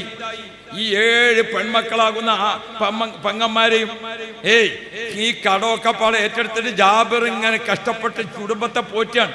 അള്ളാഹു നല്ല സന്തോഷം കൊടുക്കും. കുടുംബത്തെ ഒന്ന് നോക്കണം. അങ്ങനെ ഇരിക്കുന്ന സമയത്ത് കുറച്ച് നാൾ കഴിഞ്ഞു. ഒരിക്കൽ നോക്കുമ്പോ നബി തങ്ങൾ വിളിച്ചു ചേർത്ത ഒരു മീറ്റിംഗ്, ഹംറാ ഉൽ അസദിൽ റസൂലുള്ളാഹി വിളിച്ചു ചേർത്ത ഒരു മീറ്റിംഗ്. ആ മീറ്റിംഗ് കഴിഞ്ഞപ്പോ, വിളിച്ചു ചേർത്ത മീറ്റിംഗ് കഴിഞ്ഞു, നബി തങ്ങൾ യോഗം പിരിച്ചുവിട്ടു. അപ്പോ ഒരു സ്വഹാബി വേഗം എഴുന്നേറ്റ് പോകാൻ, ഒട്ടകപ്പുറത്ത് കയറിയിട്ട് വേഗം പോയി. നബി തങ്ങൾ ഇങ്ങനെ പോകുമ്പോൾ മുന്നിൽ ഒരാൾ വേഗം ഒട്ടകത്തിനെ തുളിച്ച് പോണേ. അപ്പൊ റസൂലുള്ളാഹി നോക്കി, ആരപ്പ പോണത് ഇത്ര വേഗത്തില്? നബി തങ്ങളെ വാഹനം ഒന്ന് സ്പീഡ് കൂട്ടിയിട്ട് ഒപ്പെത്തി. മുന്നിലെത്തിയപ്പോ റസൂലുള്ളാഹി എന്ത് ചെയ്തു? പുറത്തിങ്ങനെ മുട്ടിയിട്ട്. അപ്പൊ ജാബിർ റളിയല്ലാഹു അൻഹു, അപ്പൊ റസൂലുള്ളാഹി ചോദിച്ചു, ജാബിറോ എന്തെത്ര സ്പീഡിൽ പോണു ചോദിച്ചു. അപ്പൊ പറഞ്ഞു, നബിയെ, ഞാൻ കുറച്ച് ദിവസം മുമ്പല്ലേ കല്യാണം കഴിച്ചത്, അതുകൊണ്ട് വേഗത്തിൽ യോഗം കഴിഞ്ഞപ്പോ പിന്നെ വേഗം പെരിയിലെത്താന്ന് വിചാരിച്ച് വേഗം പോവുകയാണ്. അപ്പൊ റസൂലുള്ളാഹി ചോദിച്ചു, ജാബിറെ, നീ കല്യാണം കഴിച്ചത് ഒരു ചെറുപ്പക്കാരത്തി ചെറിയ പെണ്ണിനെയാണോ, ഒരു കന്യകയായ ചെറിയ പെണ്ണിനെയാണോ, അതല്ല കുറച്ച് പക്വതയും പ്രായമൊക്കെ ഉള്ള ഒരു വലിയ പെണ്ണിനെയാണോ കല്യാണം കഴിച്ചത് എന്ന് ചോദിച്ചു. നബിയെ, ഞാൻ കുറച്ച് വലിയ പെണ്ണിനെ, കുറച്ച് പക്വതയുള്ള പെണ്ണിനാണ് കല്യാണം കഴിച്ചത്. അപ്പൊ റസൂലുള്ളാഹി തങ്ങൾ ചോദിക്കുന്നുണ്ട്, ഹല്ലാ ജാരിയത്തൻ തുലായിബുഹാവ തുലായിബുക, നിനക്ക് അങ്ങോട്ടും അവൾക്ക് ഇങ്ങോട്ടും കളിച്ചും ചിരിച്ചും രസിച്ചും അങ്ങനെ സന്തോഷിച്ച് വളരാൻ പറ്റിയ രൂപത്തിലുള്ള ഒരു ചെറുപ്പക്കാരി കുട്ടിനെ കെട്ടിക്കൂടെ ഇന്നലെ ഏത് ചോദിച്ചു. ഇത് ഉമ്മത്തിന് പാഠമാകാൻ ചോദിക്കാണ്. അപ്പൊ ജാബിർ റളിയല്ലാഹു അൻഹു പറഞ്ഞു, നബിയേ, എന്റെ ഉപ്പ ഉഹദിലേക്ക് പോകുമ്പോ മോനെ ജാബിറെ എന്ന് വിളിച്ചിട്ട് എന്നോട് പറഞ്ഞു, 7 പെങ്ങന്മാരെ നീ നോക്കണമെന്ന്. ഈ 7 പെങ്ങന്മാര് എന്റെ സംരക്ഷണത്തിലാണ്. അവരെ കൂട്ടത്തിലേക്ക് ഞാൻ ചെറിയ ഒരു പെൺകുട്ടിയെ കല്യാണം കഴിച്ചു കൊണ്ടുവന്നാൽ ഞാനും എൻ്റെ ഭാര്യയും തമ്മിലെ കളിയും ചിരിയും രസവുമായിട്ട് ഞാൻ എൻ്റെ പെങ്ങന്മാരെ കാര്യം മറന്നു പോയെങ്കിലോ എന്ന് വിചാരിച്ചിട്ട് നമ്മളെ പെങ്ങന്മാർക്കും കൂടി ഒരു ഉപദേശം കൊടുക്കാനും ഇനിയും കൂടി പറഞ്ഞ് നന്നാക്കാനും അതിനൊക്കെ പറ്റിയ രൂപത്തിൽ ഒരു പ്രായവും പക്വതയൊക്കെ ഉള്ള പെണ്ണിനെയാണ് ഞാൻ കല്യാണം കഴിച്ചത് നബിയേ. കുടുംബത്തെ നോക്കാന്ന് പറഞ്ഞാൽ അതിന് വലിയ സംഗതി ഉണ്ട്. അങ്ങനെ നിൽക്കണതിന്റെ അടിയിൽ ജാബിർ റളിയല്ലാഹു അൻഹുവിന്റെ പറമ്പിൽ കുറച്ച് ഈത്തപ്പഴം. ഈത്തപ്പഴമാണല്ലോ അന്നത്തെ നമ്മളെ തെങ്ങിന്റെ മാതിരി. ഓലൊക്കെ തൊടുവിൽ ഏതാണ് ഈത്തപ്പഴം വരാം. ഈത്തപ്പഴം കായ്ച്ചപ്പോ പറിക്കാനായപ്പോ കടക്കാരൊക്കെ വരൽ തുടങ്ങി. ജാബിറിന്റെ അടുത്ത് വന്നിട്ട് ഓരോരോ ആൾക്കാർ പറഞ്ഞു, ജാബിറെ, വാപ്പാന്റെ കുറച്ച് കടണ്ടല്ലോ, ഇപ്പൊ ഈത്തപ്പഴമൊക്കെ ആയിക്കൊള്ളോ, കടം വീട്ടാൻ പറ്റൂലേ? ജാബിർ റളിയല്ലാഹു അൻഹു ആയിക്കോട്ടെ, ഞാൻ വീട്ടാ. അപ്പൊ വേറൊരാൾ വന്നു, ബാപ്പാന്റെ കടണ്ടല്ലോ, കടം വീട്ടിക്കൂടെ? ആ വീട്ടാ. വേറൊരാൾ വന്നു, ബാപ്പാന്റെ പടച്ചോനെ. ജാബിർ റളിയല്ലാഹു അൻഹു പറയാണ്, കടക്കാരിങ്ങനെ ചോദിച്ചു വന്നു നോക്കുമ്പോ ഈത്തപ്പഴല്ല, പറമ്പ് ഒന്നായിട്ട് വിറ്റാലും കടം വീടും. അത്ര കടണ്ട് വാപ്പാൻ. ബഹുമാനപ്പെട്ട ജാബിർ റളിയല്ലാഹു അൻഹു ഈത്തപ്പഴം ഇങ്ങനെ പഴുത്ത് പാകായപ്പോ റസൂലുള്ളാഹിന്റെ അടുത്ത് എന്നിട്ട് പറഞ്ഞു, നബിയേ, വാപ്പ ഉഹദിലേക്ക് ഷഹീദാകാൻ വേണ്ടി പോകുമ്പോ 7 പെങ്ങന്മാരെ എന്നെ ഏൽപ്പിച്ചു. കുറച്ച് കടണ്ട് മോനെ, അത് ഞാൻ ഏറ്റെടുക്കുകയും ചെയ്തു. ഇപ്പൊ കടക്കാർ വന്ന് ചോദിച്ചുകൊണ്ടിരിക്കുകയാണ്. ഞാനതിന്റെ കടത്തിന്റെ കണക്കൊക്കെ നോക്കുമ്പോൾ ഈത്തപ്പഴം വിറ്റാൽ കടം വീടൂല, ഈത്തപ്പഴം മരം വിറ്റാലും കടം വീടൂല, ഭൂമി മുഴുവനും വിറ്റാലും വീടൂല. അത്ര കടം വാപ്പാക്കുണ്ട്. ഞങ്ങൾ 8 ചെറിയ മക്കളെ വാപ്പ കഷ്ടപ്പെട്ട് പോറ്റിയപ്പോൾ വന്ന കടമാണ് നബിയേ. നബി സല്ലല്ലാഹു അലൈഹി വസല്ലം തങ്ങളെ മനസ്സ് വേദനിച്ചു. നബി തങ്ങൾ പറഞ്ഞു, മോനെ ജാബിറെ, ആ പഴങ്ങളൊക്കെ പറിച്ചിട്ട്, ഈത്തപ്പഴം പറിച്ചിട്ട് ഫസ്റ്റ് ക്വാളിറ്റി സെക്കൻഡ് ക്വാളിറ്റി റെഡിയാക്കിയിട്ട് വെച്ചോ, ഞാനാണ് വരാം, എന്നിട്ട് ടൈമ തൊട്ടാ മതിയോ? ജാബിർ റളിയല്ലാഹു അൻഹു ഈത്തപ്പഴമൊക്കെ പറിപ്പിച്ച് നാട്ടിൽ വിൽപ്പന നടത്തേണ്ട സെക്കൻഡ് ക്വാളിറ്റി, പുറത്തേക്ക് കയറ്റിയേക്കേണ്ട ഫസ്റ്റ് ക്വാളിറ്റി, ഇങ്ങനെയാണ് ഈത്തപ്പഴം അവിടെ ഇനം തിരിക്കുക. 2 ഇനം അത് റെഡിയാക്കി 2 കൂമ്പാരം അല്ലെങ്കിൽ 3 കൂമ്പാരാക്കിയിട്ട് അവിടെ വെച്ചു. റസൂലുള്ളാഹിനോട് പോയിട്ട് പറഞ്ഞു, നബിയെ, ഈത്തപ്പഴമൊക്കെ പറിച്ചിട്ട് കൂട്ടി വെച്ചിക്കണ്. അള്ളാഹിന്റെ റസൂല് പുറപ്പെട്ടു, ജാബിറിന്റെ വീട്ടിൽ വന്നു. ആ ഈത്തപ്പഴം പറിച്ചു വെച്ചതിന്റെ ചുറ്റുഭാഗത്ത് റസൂലുള്ളാഹി തങ്ങൾ ഇങ്ങനെ നടന്നു. നബി തങ്ങൾ ആ ഈത്തപ്പഴത്തിന്റെ ചുറ്റുഭാഗത്ത് കൂടെ ഒന്നിങ്ങനെ നടന്നിട്ട് റസൂലുള്ളാഹി ബർക്കത്തിന് വേണ്ടി ദുആ ചെയ്തു. നബി തങ്ങൾ ബർക്കത്തിന് വേണ്ടി ദുആ ചെയ്തു. എന്നിട്ട് റസൂലുള്ളാഹി തങ്ങൾ പറഞ്ഞു, മോനെ ജാബിറെ, ഈ ഈത്തപ്പഴത്തിൽ നിന്ന് കൊടുക്കാനുള്ളവർക്കൊക്കെ കടം വീട്ടിക്കോ, എല്ലാവർക്കും വീട്ടിക്കോ. ജാബിർ റളിയല്ലാഹു അൻഹു പറഞ്ഞു, വാപ്പ ആർക്കൊക്കെ തരാനുള്ളത് വന്നോളിന്ന്. ഒരാൾക്ക് കൊടുത്തു, അയാൾ പോയി 2ാമത്തെ ആൾക്ക് കൊടുത്തു, 3ാമത്തെ ആൾക്ക് കൊടുത്തു, 4ാമത്തെ ആൾക്ക് കൊടുത്തു, 10ാമത്തെ ആൾക്ക് കൊടുത്തു, എല്ലാവർക്കും കൊടുത്തു. റസൂലുള്ളാഹിനോട് വന്നിട്ട് പറഞ്ഞു, നബിയേ, കടം ഒക്കെ വീടിയിട്ടുണ്ട്. അപ്പൊ റസൂലുള്ളാഹി വെച്ച് ഈത്തപ്പഴമെന്ന് വെച്ചു. ഈത്തപ്പഴത്തിന്റെ കൂമ്പാരം അതേപോലെ നിൽക്കുന്നുണ്ട്. ഒക്കെ വീട്ടിയിട്ടും ഈത്തപ്പഴത്തിന്റെ കൂമ്പാരം അതേപോലെ നിൽക്കുന്നുണ്ട് നബിയേ. അപ്പൊ റസൂലുള്ളാഹി തങ്ങൾ പറഞ്ഞു, ജാബിറെ, നീ ഉറക്കെ വിളിച്ചു പറയണം, ഇനി ആർക്കെങ്കിലും വാപ്പ തരാനുണ്ടോ? എന്റെ വാപ്പ ആർക്കെങ്കിലും കടം തരാനുണ്ടോ എന്ന് ചോദിക്കണം. ജാബിർ റളിയല്ലാഹു അൻഹു പരിസരത്ത് കൂടെ ഒക്കെ നടന്നിട്ട്, എന്റെ വാപ്പ ആർക്കെങ്കിലും പൈസ തരാനുണ്ടോ? വാപ്പാന്റെ കടഞ്ഞ ആർക്കെങ്കിലും കിട്ടാണ്ടോ? ആർക്കും ഇല്ല. സുബ്ഹാനല്ലാഹ്, നബി തങ്ങൾ ദുആ ചെയ്തു കൊടുത്ത ബറക്കത്ത് കൊണ്ട് ജാബിറിന്റെ കടം മുഴുവനും വീഴിയിട്ടും ഈത്തപ്പഴം അതേപോലെ ബാക്കിയാണ്. മക്കളെ, കുടുംബത്തെ നോക്കണം, മക്കളെ ഭാര്യമാരെ നോക്കണം, മക്കളെ പെങ്ങന്മാരെ നോക്കണം, മക്കളെ കുട്ടികളെ നോക്കണം. പുതിയ തലമുറയിൽ നമ്മൾ ഇതൊക്കെ ഒരു കടങ്കഥയാക്കിയ വാക്കാണ്. ഉമ്മമാരെയും വാപ്പാരെയും ഭാര്യമാരെയും പെങ്ങന്മാരെയും ഒക്കെ സംരക്ഷിക്കണവരുണ്ടല്ലോ, അള്ളാഹു അവരെ കൈയൊഴിക്കൂല, അള്ളാഹു അവരെ കൈയൊഴിക്കൂല. അതാണ് നബി തങ്ങളുടെ റഹ്മത്ത്, അതാണ് റസൂലുള്ളാഹിന്റെ റഹ്മത്ത്. നമ്മളെ പെൺകുട്ടികളോട് ഒന്ന് രണ്ട് സംഗതി പറയാണ്ട്. എന്താ? കഴിവിനനുസരിച്ച് ഈ ആവശ്യം പറയാൻ പാടുള്ളൂ. കയ്യാത്തത് ഭർത്താക്കന്മാരെ കൊണ്ട് നിർബന്ധിക്കരുത്. പാടുണ്ടോ? മറ്റോര് വാങ്ങണത് തന്നെ ഞമ്മക്കും വാങ്ങണം എന്ന് ചോദിച്ചാൽ പറ്റുമോ? ഇപ്പൊ നമ്മളെ നാട്ടിലൊക്കെ നടക്കണത് എന്താ? അവിടെ എന്തേ നടന്നത് അതന്നെ.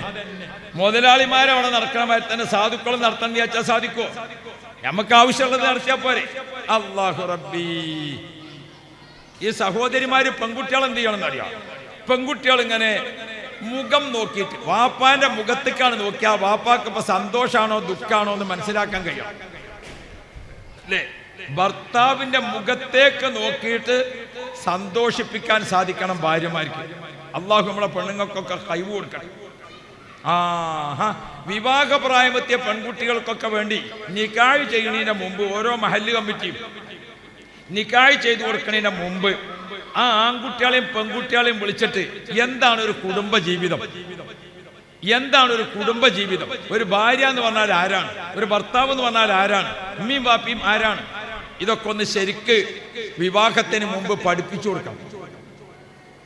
മറ്റേത് ഇപ്പൊ എന്താണെന്നറിയോ? വിവാഹം കഴിയും പിറ്റേത്തെ ആഴ്ച തലാക്കും നടക്കും. അള്ളാഹു നമ്മളെ മക്കളൊക്കെ നന്നാക്കട്ടെ. കുടുംബജീവിതം എന്ന് പറഞ്ഞത് ചെറിയ സംഗതിയല്ലല്ലോ, വല്ലാത്തൊരു ഐശ്വര്യല്ലേ. അല്ലാഹു റബ്ബി.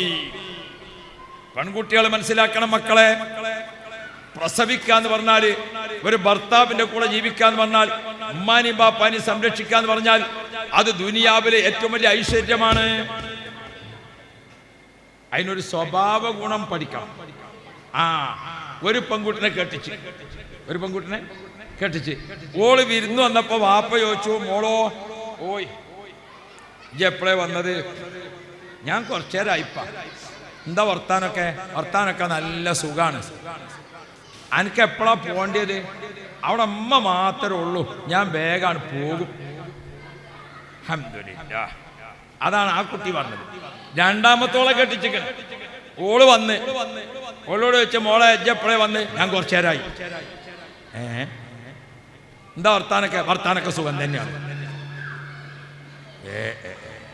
അനക്കെപ്പോഴാ പോണ്ട്? ആ തള്ള വേണം ചെല്ലാൻ പറഞ്ഞത്. അണ്ടങ്ങളെ പെൺകുട്ടികളൊക്കെ ചിരിച്ചല്ലോ. ആ തള്ള വേഗമാണ് ചെല്ലാൻ പറഞ്ഞിരിക്കണോ? ഇനി ഞാൻ ഇവിടെ ഉള്ള പെണ്ണുങ്ങളോടൊക്കെ ചോദിക്കണത്, നിങ്ങൾ അവിടെ അമ്മ മാത്രമേ ഉള്ളൂ എന്ന് പറഞ്ഞ അമ്മയാണോ, ആ മരുവളാണോ, ആ തള്ളയാണ് ചെല്ലാൻ പറഞ്ഞിരിക്കണാണ് തള്ളയും മരുവളും ആണോ, ഏതാങ്ങളൊക്കെ? നമ്മൾ അവിടെയാണ് ചിന്തിക്കേണ്ടത്. നമ്മളെ മനസ്സ് അവിടെയാണ് നമ്മൾ മനസ്സിലാക്കേണ്ടത്. സ്വർഗം ഇങ്ങനെ ചോദിച്ചാൽ പോരാ, സ്വർഗം കിട്ടും കൂടി വേണ്ടേ? നമ്മളൊക്കെ സ്വഭാവം നന്നാക്കണം. ഒരു പെൺകുട്ടിനോട് ചോദിച്ചു രണ്ടുമ്മാര്, ഇതാരാ മോളെ? ഇത് ഉമ്മ. ഇത് അമ്മായിമ്മ. ഇതിനെ കയറ്റം കയറാൻ നിൽക്കണത് അതിന്റെ ആവശ്യമുണ്ടോ? ഇതാരാ മോളെ? ഇത് ഇവിടുത്തമ്മ. ഇത് അവിടുത്തമ്മ. എത്ര സുഖമുണ്ട് കേൾക്കാൻ. ഇതാരാ? ഇത് ഇവിടുത്തെ വാപ്പ. ഇത് അവിടുത്തെ വാപ്പ. ഇത് ഇവിടുത്തമ്മ. ഇത് അവിടുത്തമ്മ. എത്ര സുഖമുണ്ട്. അതിന് മക്കളെ നമ്മൾ എന്താക്കണം? കല്യാണം കഴിക്കുന്നതോടുകൂടെ രണ്ടുമ്മാര് രണ്ട് വാപ്പാര് അല്ലേ? കുടുംബ ജീവിതം എന്ന് പറയുന്നത് വല്ലാത്ത ഒരു സന്തോഷമാണ്. ആ സന്തോഷത്തെ നമ്മൾ മക്കൾക്ക് പഠിപ്പിച്ചു കൊടുക്കണം. കുടുംബ ജീവിതമാണ് നമ്മുടെ ജീവിതത്തിന്റെ ഏറ്റവും പ്രധാനം. ആ കുടുംബ ജീവിതത്തിൽ ത്വാഹ റസൂലുള്ളാഹി. ചില ആണുങ്ങളുണ്ട് എന്താ ഭർത്താനത്തിലും ഇല്ല അവരുണ്ടാവും. നമ്മളൊന്നും പൈലിപ്പെട്ടതല്ല. ഇതിപ്പോ ചാപ്പനങ്ങാടി പറഞ്ഞാല് പാപ്പുലിയർ പാപ്പാന്റെ നാടല്ലേ. ഇവിടെ ഒന്നും ഇപ്പൊ അങ്ങനത്തെ ഉണ്ടാവൂല. എന്നാലും ഞമ്മക്ക് എന്താക്കാ പറഞ്ഞു നോക്കാന്ന്. ഇവിടെ ഉണ്ടായിട്ടല്ല ഞാൻ പറഞ്ഞത്. അള്ളാഹു ഖൈറ് തരട്ടെ. ഇവിടെയുള്ള ആണും പെണ്ണുങ്ങളൊക്കെ നല്ലതിനേക്കാണ് നമ്മൾ കരുതേണ്ടത്. അള്ളാഹു റായത്ത് തരട്ടെ. ചില പെണ്ണുങ്ങൾ, ചില ആണുങ്ങളുണ്ട് പെണ്ണുങ്ങളോട്, അനക്കെന്താ അവിടെ പണി അല്ലേ? എന്താ ചോദ്യം? അനക്കെന്താ അവിടെ പണി? അങ്ങനെ ചോദിക്കാൻ പാടില്ല. ആവശ്യമില്ലാത്ത ചോദിക്കാൻ നിൽക്കണ്ട. അനക്കെന്താ അവിടെ പണിയെന്ന് ചോദിച്ചാലേ പെണ്ണുങ്ങളെ, എന്നാ ഞാൻ എടുക്കണ പണി നിങ്ങളൊന്നും എടുത്തോളി എന്ന് പറഞ്ഞാണ്ടല്ല, കുഞ്ഞായി മുസ്ലിയാരും കൂടി കുടുങ്ങിയ കേസാണ്.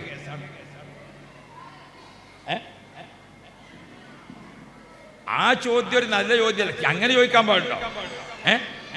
അപ്പോഴാണ് പെണ്ണുങ്ങൾ പിന്നെ എന്താക്കിയത്, ഓളവിടെ ഇങ്ങനെ കസാലിയിൽ ഇരിക്കുക. അപ്പൊ ഇയാൾ ചോദിച്ചു ഉജ്ജിപ്പടങ്ങനെ ഇരിക്കുക, പിന്നെ ഞാൻ ചാടിക്കളിച്ചാൽ കണ്ടങ്ങള്. അതെന്തുകൊണ്ടാ? രണ്ടാളെ സ്വഭാവം അങ്ങോട്ടും ഇങ്ങോട്ടും ഏറ്റുമുട്ടിയാണ്. അനക്കെന്താ പണിയെന്ന് ചോദിച്ചാല് പണി കാണണം നിങ്ങൾക്ക്. നമ്മളെ വീട്ടിലൊക്കെ ഇപ്പൊ ഗ്യാസ് അടുപ്പാണ് അല്ലേ? ഒരു ഗ്യാസിന്റെ അടുപ്പന്മാര് എത്ര പോകും കുട്ടിയെ? എത്ര പാത്രം വെക്കും തിളപ്പിച്ചാൻ? 3 എണ്ണം. 3 പാത്രം വെക്കും. ഒരു പാത്രത്തിൽ എന്താ പെണ്ണുങ്ങൾക്ക് പണിയെന്ന് നമുക്കൊന്നും അറിയാനുള്ള. ഇങ്ങനെ ഒരു പാത്രത്തിൽ ചായന്റെ വെള്ളം തിളക്കുകയാണ്. ആ വെള്ളം ഇങ്ങനെ തിളച്ചു വരുമ്പോ തന്നെ കുളുകുളു എന്ന് തിളച്ചാലും അറിയും. രണ്ടാമത്തെ പാത്രത്തിൽ കറിയാണ്. ആ കറി ഇങ്ങനെ പുഴുപുളു തിളച്ചുകൊണ്ടിരിക്കുക. ഇങ്ങനെ മൂന്നാമത്തെ പാത്രത്തിൽ ഏതാ? മൂന്നാമത്തെ പാത്രത്തിൽ പാലാണ്. പാലിങ്ങനെ തിളച്ചു വരുമ്പോ തിളക്കണത് അറിയോ? പാല് തിളക്കണത് അറിയോ? അറിയില്ല. എന്തുകൊണ്ട്? റസൂലുള്ളാഹി തങ്ങൾ പാലിനെ എണ്ണിയത് ഭക്ഷണത്തിന്റെ കൂട്ടത്തിലാണ്. പാല് ഭക്ഷണത്തിന്റെ കൂട്ടത്തിലാണ്. എന്തുകൊണ്ട്? പാലിൽ 10% വെള്ളം, 90% അന്നജം.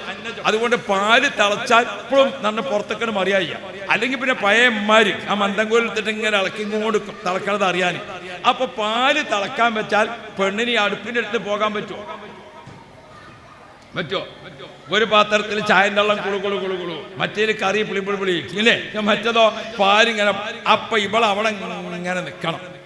അതിൻ്റെ ഇടയിലാണ് ഉറങ്ങാൻ കിടക്കണ കുട്ടി തൊട്ടിന്നാണ് ഒലോച്ചു. കുട്ടി തൊട്ടിന്നാണ് കരിഞ്ഞു. ഇനിയിപ്പോ ഈ പാല് നോക്കണോ കുട്ടീനെ നോക്കണോ? അനക്കെന്താ പണി നിങ്ങൾ ചോദിച്ചല്ലോ അല്ലേ? ഇത് രണ്ടും കൂടി ഇങ്ങനെ ഇടങ്ങാറായിട്ട് നിൽക്കുമ്പോഴാണ് പുറത്താരോ വന്ന് ബെല്ലടിച്ചു. പുറത്താരോ വന്നുകാണ്ട് ബെല്ലടിച്ചു. ഞാൻ ബെല്ലടിച്ചോനെ പോയി നോക്കണോ, പാല് തിളക്കണോ നോക്കണോ, ഞാൻ കുട്ടീനെ ഏതാന്ന് നോക്കണ്ടേ? നിങ്ങൾ ചോദിച്ചല്ലോ എനിക്കെന്താ അവിടെ പണിയാണ്. ഇത് മൂന്നും കൂടി അടങ്ങാറായി നിൽക്കുമ്പോഴാണ് മൊബൈൽ ഫോണ് കിണി എന്ന് പറഞ്ഞാൽ അടിച്ചു തുടങ്ങിയത്. എനിക്കെന്താ പണി നിങ്ങൾ ചോദിച്ചല്ലോ, പണിയുണ്ടോ അല്ലേ? അപ്പൊ അതുകൊണ്ട് മുത്തുനബി പഠിപ്പിക്കുന്നത് എന്താണെന്നറിയോ? എല്ലാവർക്കും അവരവരുടെ ഡ്യൂട്ടി ഉണ്ട്. ആ ഡ്യൂട്ടിയിൽ ആത്മാർത്ഥ കാണിക്കുക. ഒരാളും ഒരാളെയും കുറ്റപ്പെടുത്തണ്ട, ഒരാളും ഒരാളെയും ആക്ഷേപിക്കലല്ല. പിന്നെയോ അള്ളാഹ് റസൂലിന്റെ സ്വഭാവം എന്താണെന്നറിയോ? ഒരു റസൂലുള്ളാഹിന്റെ നാവ് കൊണ്ട് ഒരാളെ ചീത്ത പറഞ്ഞിട്ടില്ല, റസൂലുള്ളാഹിന്റെ നാവ് കൊണ്ട് ഒരാളെ ആക്ഷേപിച്ചിട്ടില്ല, നബി തങ്ങളുടെ നാവ് കൊണ്ട് ഒരാളെ പരിഹസിച്ചിട്ടില്ല. നബി തങ്ങൾ ആയിഷ ബീബി റളിയല്ലാഹു അൻഹയോട് ചോദിക്കുന്നുണ്ട്, ആയിഷു എന്നാണ് റസൂലുള്ള വിളിക്കുക. റസൂലുള്ള ആയിഷ ബീബിനെ വിളിക്കൽ എങ്ങനെ? ആയിഷോ എന്നാ വിളിക്കുക. നമ്മളെ മാതിരി ആയിഷ എന്ന് പറഞ്ഞാണ് കുന്നു വിളിങ്ങലല്ല, മനസ്സിലായോ? ആയിഷൂ എന്നാ റസൂലുള്ള വിളിക്കുക. എന്താ വിളിന്റെ ഒരു മധുരം! റസൂൽ സ്വല്ലല്ലാഹു അലൈഹി വസല്ലം തങ്ങളെ പറ്റി ആയിഷ ബീബിനോട് ചോദിച്ചു, നബി തങ്ങളെ വീട്ടിലെ ജീവിതം എങ്ങനെയാണെന്ന് ചോദിച്ചു. അപ്പൊ ആയിഷ ബീബി പറയുന്നുണ്ട്, നബി തങ്ങൾ വീട്ടിൽ വന്നാൽ ഞങ്ങളെ വീട്ടു ജോലിക്കൊക്കെ റസൂലുള്ള സഹായിക്കും. ഉദാഹരണത്തിന് പറഞ്ഞാൽ ആയിഷ ബീബി നിലം അടിച്ചു വൃത്തിയാക്കുമ്പോ റസൂലുള്ള മാറാല തട്ടിക്കൊടുക്കും, നബി തങ്ങള് മാറാല തട്ടിക്കൊടുക്കും. അല്ലാ, ഈ മൂലാര് വയലിന് വരലിൻ്റെ നിങ്ങൾ വിചാരിച്ചിട്ടുണ്ടോ? ഇപ്പൊ നമ്മളെടുത്ത് ചൂല് വാങ്ങണ പരിപാടിയാണ്. ഇതിന്റെ അർത്ഥം എന്താണ്? ഒരു കുടുംബ ജീവിതത്തിൽ രണ്ടാളും ഒരു മനസ്സായി നിന്നുകൊണ്ട് പോണം, മനസ്സിലായോ? റസൂലുള്ളാഹി തങ്ങൾ ആയിഷ ബീബി പറയാണ്, ഞാൻ കുളിക്കാൻ വേണ്ടി ചെല്ലുമ്പോൾ ഞങ്ങൾക്ക് രണ്ടാൾക്കും കുളിക്കാനുള്ള വെള്ളം റസൂലുള്ള കോരി വെച്ചിട്ടുണ്ടാകും. ആയിഷ ബീബി പറയാണ്, ഭക്ഷണമൊക്കെ ഞാൻ പാകം ചെയ്ത് അത് മേശമൊക്കെ എടുത്തു വെക്കണ കാര്യം അതൊക്കെ ആര് ചെയ്യും? റസൂലുള്ളാഹി തങ്ങൾ ചെയ്യും. അതാണ് ഒരു ഇണയും തുണയും. ഇണയും തുണയും അതാണ് മുത്തനബിന്റെ റഹ്മത്ത്. കുടുംബം പരസ്പരം എങ്ങനെ നിൽക്കണം? കുടുംബങ്ങൾ തമ്മിൽ പൊരുത്തപ്പെട്ട് സന്തോഷിച്ച്, ഓള് ഞമ്മക്കും ഞമ്മൾ ഓക്കും, മക്കള് ഞമ്മക്കും മാതാപിതാക്കൾ മക്കൾക്കും. ഇതാണ് കുടുംബജീവിതത്തിന്റെ ഐശ്വര്യം. ഈ ഐശ്വര്യമുള്ള ജീവിതത്തെ നബി സല്ലല്ലാഹു അലൈഹി വസല്ലമ തങ്ങൾ ജീവിച്ച് കാണിച്ചു തന്നിട്ടുണ്ട്. നബി തങ്ങൾ റഹ്മത്താണ് റഹ്മത്താണ് എന്ന് പറഞ്ഞാൽ നബി തങ്ങളെ ജീവിതം അതാണ് നമ്മൾ പഠിക്കേണ്ട റഹ്മത്ത്. എല്ലാ ആവശ്യങ്ങളിലും നബി തങ്ങൾ കൂടെ നിൽക്കും. അതാണല്ലോ ഖദീജ ബീബി റളിയല്ലാഹു അൻഹ റസൂലുള്ളാഹി വിഷമിച്ചു അല്ലേ? ജബലുന്നൂർ പർവ്വതം എന്ന് പറഞ്ഞാൽ എവിടെയാണ്?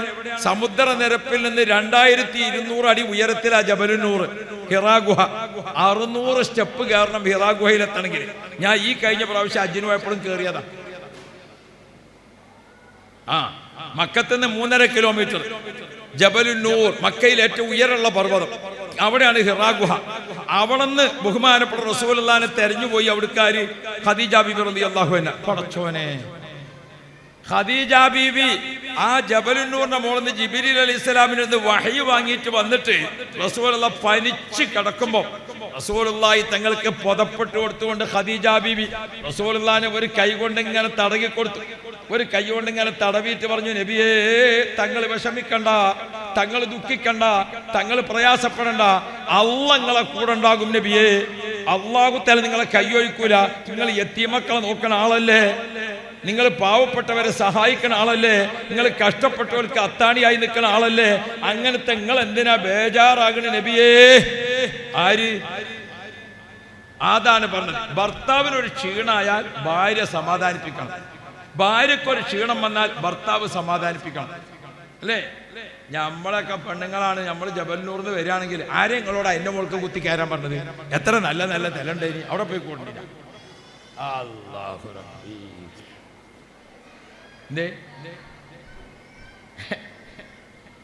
നമ്മള് വേഗം ഏതാ പറയാൻ നിൽക്കുക?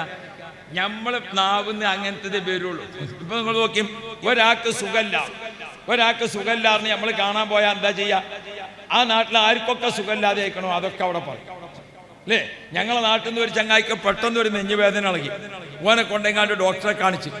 ഡോക്ടറെ അടുത്ത് എന്ത് ചെയ്താൽ നിങ്ങൾ ഒരു ഇഞ്ചക്ഷൻ ചെയ്ത് കാണ്ട് ഡോക്ടർ പറഞ്ഞു, ഒരു ഇഞ്ചക്ഷൻ ചെയ്തിട്ട് 1 മണിക്കൂർ ഇവിടെ നിൽക്കട്ടെ, നിങ്ങൾ നോക്കിയിട്ട് ആക്കാം എന്ന് പറഞ്ഞു. അപ്പോഴേക്ക് അങ്ങാടിയിൽ വിവരം അറിഞ്ഞ് ഓട്ടോറിക്ഷയിൽ കാറിൽ ആൾക്കാരൊക്കെ പാടെ ഓടി വന്നു. അപ്പൊ ഇവനിങ്ങനെ ഇഞ്ചക്ഷൻ കടത്തിയിട്ട് ഇഞ്ചക്ഷൻ ചെയ്തിട്ട് ഒരു വിയർത്ത് ഇങ്ങനെ കിടക്കുകയാണ്. അപ്പൊ വരുന്നോര് അല്ല ഇവിടെ ഇങ്ങനെ കിടക്കുക, നാളെ രായാക്കാക്ക് ഇതേമാതിരി ഉണ്ടായത്, പിന്നെ മയ്യത്തല്ലേ നമ്മൾ കണ്ടത്? അല്ല എന്തെങ്കിലും മനസ്സിലാക്കണം, ഇവിടെ ഇങ്ങനെ കിടക്കുക. പണ്ട് പോക്കരാക്കാക്കത് ഉണ്ടായിട്ട് പിന്നെ അവൻ മുണ്ടിയിട്ടില്ലല്ലോ. ഈ വേദന ആ നാട്ടുകാർക്ക് ആർക്കൊക്കെ ഉണ്ടായിക്കണോ അതൊക്കെ അവിടെ ബെൻ്റെ അടുത്തുനിന്ന് ഇങ്ങനെ പറയാം. കുറച്ച് കഴിഞ്ഞപ്പോൾ ബെണ്ണ് നെട്ടിച്ചാടി.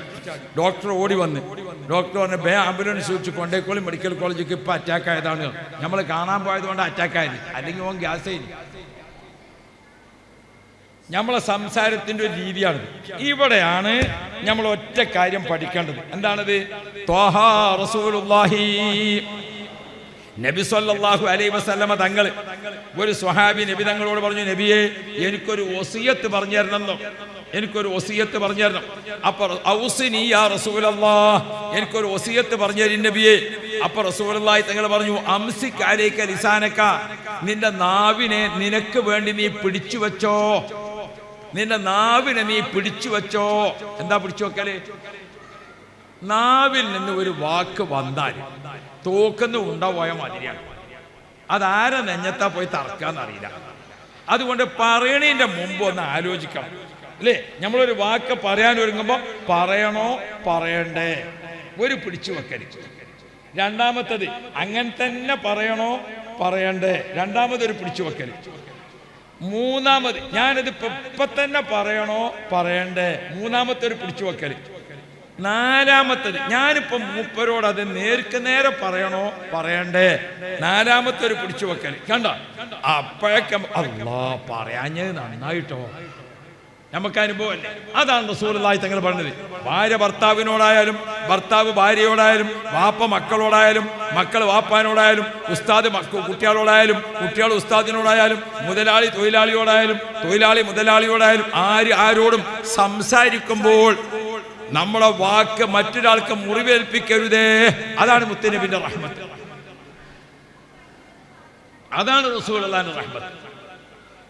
അന്ത ഉമ്മും അം അബു മാ റഅയ്നാ ഫീഹിമാ മിസ്ല ഹുസ്നിക ഖത്തു യാ സയ്യിദി ഖൈറൻ നബി അസ്സലാത്തു.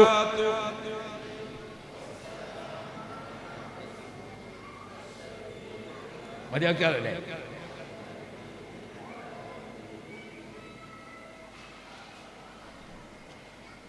ഇയാളെ പെരിയിലെ ഒരു രണ്ടാളും കൂടി എന്തൊക്കെ ഭക്ഷണമാണ് പഠിച്ചോനെ. അൽഹംദുലില്ലാഹ് നല്ല ഉഷാറായിട്ട് ഭക്ഷണം കഴിച്ച്. ഇവരെ വല്ലിപ്പ ഇവിടെ ഖുർആൻ ഓതി പഠിപ്പിച്ചുകൊണ്ട് നിന്നെ വല്ലാക്കിയതിനും പഴയ കാലത്ത്. വല്ലിപ്പാന്റെ ശേഷം പിന്നെ ആരായി? വാപ്പയായി അല്ലേ? പള്ളിക്കലും മുക്കലും ഒക്കെ ആയിട്ട് വല്യാപ്പാർക്കും വാപ്പാർക്കും ഒക്കെ അല്ലാഹു സ്വർഗം കൊടുക്കട്ടെ.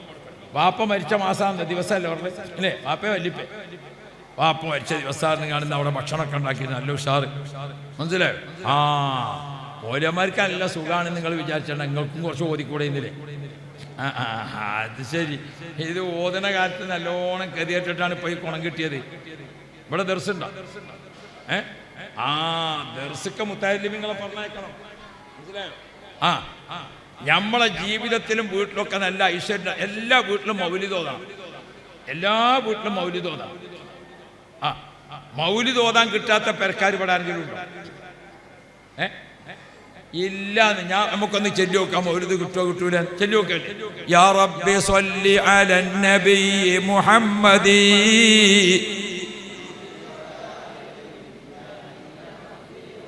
സ്വലാത്തും വതസ്ലീമുൻ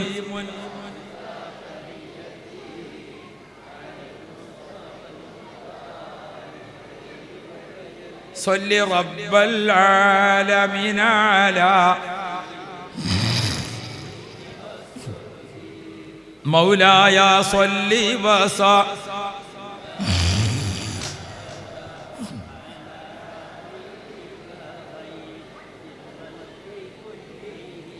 മൗലൂദ് എല്ലാവർക്കും കിട്ടുന്നുണ്ടോ? അല്ലേ? എല്ലാവർക്കും കിട്ടുന്നുണ്ട്. തീരെ അറിയാത്തോല് യാ റബ്ബി സ്വല്ലി അലൻ നബി മുഹമ്മദി 10 ചെല്ല, സ്വല്ലി റബ്ബൽ ആലമീൻ അല 10 ചെല്ല, സ്വലാത്തും വതസ്ലീമും 10 ചെല്ല. അങ്ങനെ മങ്കൂസ് മൗലിദിലെ ജവാബ് 5 പോപ്പത്തിയല്ല 50 ഉണ്ടാവും അല്ലേ? ഉമ്മയും ബാപ്പിയും മക്കളും ഇരിക്കുക. അവനാൻ്റെ അവിടെ ഉള്ള ചോറും കൂട്ടാനും എന്താ വെച്ചാൽ അത് ഉണ്ടാക്കുക. മക്കളെയും കൂട്ടി ഇരുന്നുങ്ങാണ്ട് ഇതൊരു 50 ചെല്ലിയിട്ട് പടച്ചോനെ എനിക്കും കുട്ടികൾക്കും ഹൗദുൽ കൗസർ തരണേ, പടച്ചോനെ എന്നെയും കുട്ടികളെയും കഷ്ടപ്പെടുത്തല്ലേ, പടച്ചോനെ എനിക്കും കുട്ടികൾക്കും ഈമാൻ തരണേ, പടച്ചോനെ എനിക്കും കുട്ടികൾക്കും ഹൈറ് തരണേ, പടച്ചോനെ എന്നെയും മക്കളെയും ക്യാൻസറിൽ കൊടുക്കല്ലേ. ആർക്കാ മൗലിദ് ഓതാൻ അറിയാത്തത്? ആർക്കാ ദ്വാരക്കാൻ അറിയാത്തത്? അറിയോ? അറിയില്ലേ? എല്ലാ പേരിലും ചെയ്യാം. പിന്നെ കുറച്ചും കൂടി കഴിവുണ്ടോ? സാധിക്കോ? സാധിക്കണോല് നെയ്ച്ചോറ് വെച്ച് കാണും മൗലൂദ് വെച്ചോട്ടെ. സാധിക്കാത്തോല് അസർക്ക് വരാൻ പറയാം. മൗലിയാരോട് അസർക്ക് വരാൻ പറയാം. എന്നിട്ടോ നല്ല നെയ്യപ്പം ചായ ഉണ്ടാക്കി. നെയ്യപ്പം ചൂടാൻ അറിയാത്ത പെണ്ണുങ്ങൾ ഈ നാട്ടിലുണ്ടോ? എന്നാ ഒരു ഉണ്ണിയപ്പം ചുട്ടോട്ടെ. അതും അറിയാത്തവരുണ്ടോ? എന്നാ കുഞ്ഞപ്പം ചുട്ടോട്ടെ. ഈ അപ്പത്തിനൊക്കെ പേര് വന്നത് എങ്ങനെ നിങ്ങൾക്ക് അറിയില്ലേ? അതെ, ഉമ്മ നല്ല നെയ്യപ്പം ഉണ്ടാക്കി. അത് കണ്ടുങ്ങാണ്ട് മകളുണ്ടാക്കി നോക്കുമ്പം നെയ്യപ്പത്തിന്റെ വലിപ്പം ആയിട്ടില്ല. അപ്പൊ പിന്നെ പഴയന്മാര് കുറ്റം പറയണ്ടെന്ന് വിചാരിച്ചാണ് ഉമ്മ എന്ത് പറഞ്ഞു? എൻ്റെത് ഉണ്ണിയപ്പാണ്. അങ്ങനെയാണ് ഇത് ഉണ്ണിയപ്പായത്.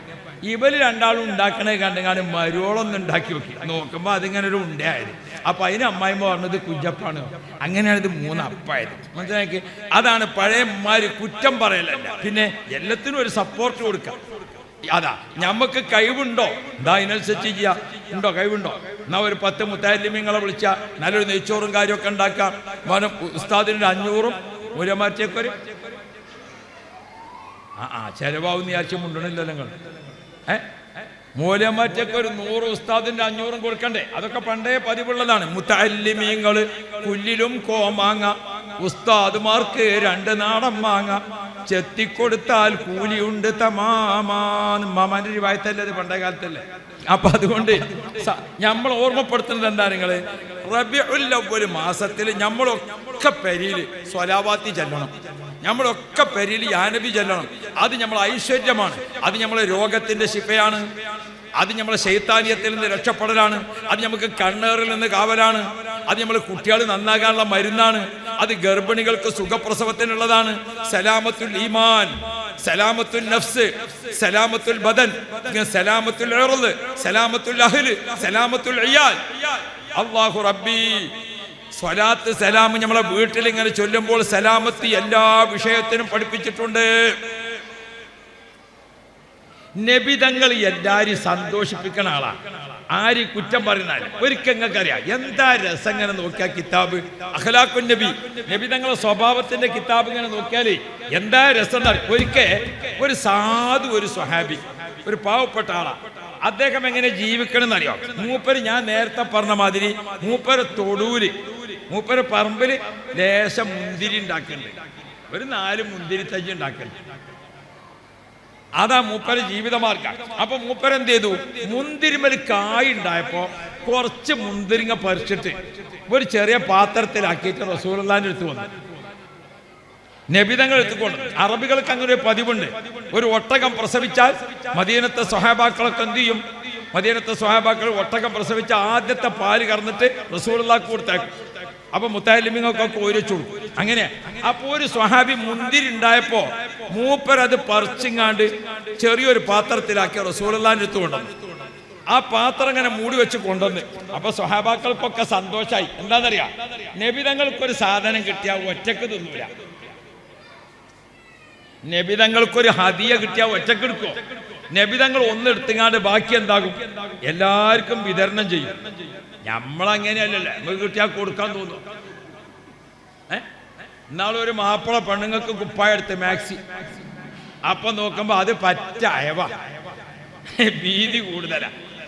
അപ്പോൾ പറഞ്ഞു ഇതിപ്പോ ഭീതി കൂടുതലാണല്ലോ, എന്നാ ഒരു കാര്യം ചെയ്യാം, അത് ഇത്താത്താക്ക് കൊടുക്കാം. അപ്പോൾ പറഞ്ഞപ്പോ ഞാൻ തടി കൂടുമ്പോ ഞാൻ ഏതാണ്ട് അപ്പൊ കൊടുക്കാൻ തോന്നണില്ല. അപ്പൊ പിന്നൊന്ന് കൊണ്ടുവന്ന് നോക്കുമ്പോ പറ്റ ടൈറ്റാണ്. അപ്പം എന്നാ പിന്നെ ഒരു കാര്യം ചെയ്യാൻ, എനിക്ക് ടൈറ്റ് ആണെങ്കിൽ അതെന്റെ അനുസരിക്കാണ്ട് കൊടുക്കാം. അപ്പൊ പിന്നെ ഞാൻ മെലിയുമ്പോ ഏതാണ്ട് കണ്ണുകൾ കൊടുക്കാൻ തോന്നുന്നില്ല നമുക്ക്. ത്വാഹ റസൂലുള്ളാഹിന്റെ കയ്യിൽ അങ്ങനെയല്ല. എന്ത് നബിതങ്ങളെ കയ്യിൽ കിട്ടിയാലും കൊടുക്കുക ചെയ്യാം. പ്രത്യേകിച്ച് ഭക്ഷണ സാധനങ്ങൾ വന്നാൽ വേഗം കൊടുക്കുക എല്ലാവർക്കും. റസൂലുള്ളാഹിന്റെ അടുത്ത് മുന്തിരി കിട്ടിയപ്പം പതിവ് പോലെ റസൂലുള്ളാഹി പൊതി കെട്ടി വെച്ചിട്ട് അതിനെപ്പറ്റി ചോദിച്ചു, ഇതെന്താണ് മോനെ? നബിയെ, എൻ്റെ പറമ്പിലുണ്ടായ മുന്തിരിയാണ്, ഞാനത് വിറ്റ് ജീവിക്കുന്ന ആളല്ലേ, അതുകൊണ്ട് ആദ്യത്തെ ബർക്കത്തിന് വേണ്ടി തങ്ങൾക്ക് കൊണ്ടുവന്നതാണ്. ആ സാധു മനുഷ്യന്റെ സാധനമാണ്. നബിതങ്ങൾ അതിന് ഒന്നെടുത്തങ്ങാണ് ഇങ്ങനെ വായിൽ വെച്ചിട്ട് നബിതങ്ങളൊന്ന് ചിരിച്ചു, നല്ലൊരു പുഞ്ചിരി. അപ്പൊ ആ കൊണ്ടുവന്നാക്ക് സന്തോഷമായോ അല്ലേ?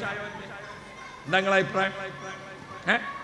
വല്ലാത്ത സന്തോഷായി. അപ്പൊ സ്വഹാബാക്കളൊക്കെ അങ്ങനെ നോക്കി. രണ്ടാമത്തത് ഞമ്മക്ക് കിട്ടുവയ്ക്കാരെന്നാ ഒരു വിചാരിച്ചത്. പതിവ് അങ്ങനെയാണ്. നബിതങ്ങൾ രണ്ടാമത്തെ മുന്തിരി എടുത്ത് അതും റസൂലുള്ളാഹി തന്നെ കഴിച്ചിങ്ങാണ്ട് ഒന്ന് ചിരിച്ചു. അപ്പൊ സ്വഹാബാക്കൾ വിചാരിച്ചു ഇന്നത്തെ നമുക്ക് കിട്ടുന്നു. മൂന്നാമത്തത് എടുത്തു, റസൂലുള്ളാഹി ഒന്ന് പുഞ്ചിരിച്ച് നബിതങ്ങൾ കഴിച്ചു. അങ്ങനെ 4, 5, 6 ഒക്കെ ആരെന്നെ തിന്നു? റസൂലുള്ളാഹി ഒക്കെയാണ് കഴിച്ചു. ഇവരൊക്കെ ഇങ്ങനെ നോക്കിയെന്ന് നബിതങ്ങൾ ഓരോന്ന് വായിൽ വെക്കുമെന്ന് ചിരിക്കും. അപ്പോ ഇതിങ്ങനെ റസൂലുള്ളാഹി ഒക്കെ കഴിച്ചിന് കണ്ട സന്തോഷത്തിൽ ആ കൊണ്ടുവന്ന ആള് പാത്രം കാര്യമായപ്പോ പാത്രം വാങ്ങി മൂപ്പര് നല്ല റാഹത്തിൽ പോയി. അപ്പോ ഒരു സംഭവം നമ്മൾ പഠിക്കണം. ഒരു ഭക്ഷണത്തിന് ഇരുന്നാൽ ഞമ്മക്കുണ്ടല്ലോ, ഒരു ഭക്ഷണത്തിന് ഇരുന്നാൽ പല കുറ്റവും പറയും. ചില ആളുകൾക്ക് ഭക്ഷണം കൊടുത്താൽ ഒന്ന് മണത്ത് നോക്കും. അങ്ങനെ ഉണ്ടല്ലോ, പോലീസ് നായിന്റെ മൈരാജ് ഇതിലൊന്ന് കിട്ടിയാവുന്ന മണത്ത് നോക്കി അതിനൊരു കുറ്റം പറഞ്ഞ് അതിൻ്റെ ആക്ഷേപം പറഞ്ഞ്. അപ്പോൾ പെണ്ണുങ്ങൾ വിചാരിച്ചിരുന്ന മൂപ്പരെ കുറ്റം പറയുന്നത് കേട്ടപ്പോൾ എന്നാ ഇവിടെ സാധനം ബാക്കിയേക്കാൻ ഒരു മണി അതിൽ ബാക്കി ഉണ്ടാവില്ല, കുറ്റം പറഞ്ഞുകൊണ്ടങ്ങനെ തിന്നുകൊണ്ട് കുഞ്ഞുള്ളൂ. അതൊരു നല്ല ശീലമല്ലല്ലോ. അള്ളാഹുവിന്റെ റസൂൽ ഒന്നിനെ കുറ്റം പറയില്ല, ഭക്ഷണത്തിനെ ആക്ഷേപിക്കൂല. നബിതങ്ങൾ ആ മുന്തിരി ഒക്കെ തിന്നു. മൂപ്പരാണ് പോയ ശേഷം സ്വഹാബാക്കൾ ചോദിച്ചു, നബിയെ ഇങ്ങനെയല്ലല്ലോ പതിവ് ഇങ്ങനെയല്ലല്ലോ, ഒരാളെങ്കിലും കൊണ്ടുവന്നാൽ ഞങ്ങൾക്ക് കൂടി തരില്ലല്ലേ, ഇന്നെന്തേ ഞങ്ങൾക്ക് തരാഞ്ഞെന്ന്. ഇന്നെന്തേ ഞങ്ങൾക്ക് തരാഞ്ഞെന്ന്. അപ്പൊ റസൂലുള്ളാഹി തങ്ങൾ പറഞ്ഞു, മക്കളെ, ആ കൊണ്ടുവന്ന മനുഷ്യനെ നിങ്ങൾ കണ്ടില്ലേ? പാവപ്പെട്ട മനുഷ്യനാ, അയാളെത്തുള്ളത് കൊണ്ടുവന്നതാണ് മൂപ്പര്. ഞാനതിങ്ങനെ കഴിക്കണ കണ്ടപ്പം അയാൾക്ക് എന്തൊരു സന്തോഷായില്ലേ, നിങ്ങൾ കണ്ടില്ലേ? ഓ നബി, അയാൾക്ക് വലിയ സന്തോഷമായി പോയിട്ടുണ്ട്. അപ്പൊ റസൂലുള്ളാഹി തങ്ങൾ പറഞ്ഞു, ഞാനതിന്ന് ഒരു ചൊളെടുത്തിട്ട് മുന്തിന്റെ ഒരു ചൊളെടുത്തിട്ട് വായിൽ വെച്ച് നോക്കുമ്പോൾ കഴിച്ചിട്ട് തിന്നാൻ വയ്യ, അത് തീരെ തിന്നാൻ പറ്റിയ പഴമായിട്ടില്ല. അപ്പൊ ഞാൻ അയാൾക്കൊരു വിഷമം വേണ്ടാന്ന് വിചാരിച്ചിട്ട് ഒന്ന് ഞാൻ വായിലിട്ട് കഴിച്ചിട്ട് ഒന്ന് ചിരിച്ചു, അയാൾക്ക് സന്തോഷായി. ഞാൻ അയാൾ സന്തോഷോട്ടെ എന്ന് വിചാരിച്ച് രണ്ടാമത്തതും കഴിച്ചു, മൂന്നാമത്തതും കഴിച്ചു. നിങ്ങൾക്ക് തന്നാൽ നിങ്ങളത് വായിലിട്ടോടുമ്പോ ഇത് കഴിച്ചിട്ട് വെച്ചല്ല എന്ന് പറയുമ്പോൾ ആ സാധു മനുഷ്യന്റെ മനസ്സ് ബേജാറാകും. അതുകൊണ്ട് നിങ്ങൾക്ക് തന്നാൽ അതിൻ്റെ രുചി പറ്റാത്തത് കൊണ്ട് കയ്പ് രുചിയുള്ള മുന്തിരി നിങ്ങൾ വായിലിട്ട് കടിച്ചാൽ അപ്പം നിങ്ങൾ അദ്ദേഹത്തെ പറ്റി അത് പറയും. അതുകൊണ്ട് അയാളെ മനസ്സ് വേദനിക്കണ്ട എന്ന് വിചാരിച്ചിട്ട് ഞാനത് മുഴുവനും കഴിച്ചതാണെന്ന് മുഹമ്മദുർ റസൂലുള്ളാഹ്. നബി തങ്ങളെ റഹ്മത്ത് കണ്ടങ്ങൾ, നബി തങ്ങളെ റഹ്മത്ത് കണ്ടങ്ങൾ. ഒരു പെണ്ണും നമുക്ക് ഭക്ഷണം കൊണ്ടുവന്ന് വെക്കുമ്പോൾ കൽപ്പിച്ചൂട്ടി ഒരു മുടി എടുത്തിങ്ങാണ്ട് ഭക്ഷണത്തിലിടുവോ? ഇല്ല.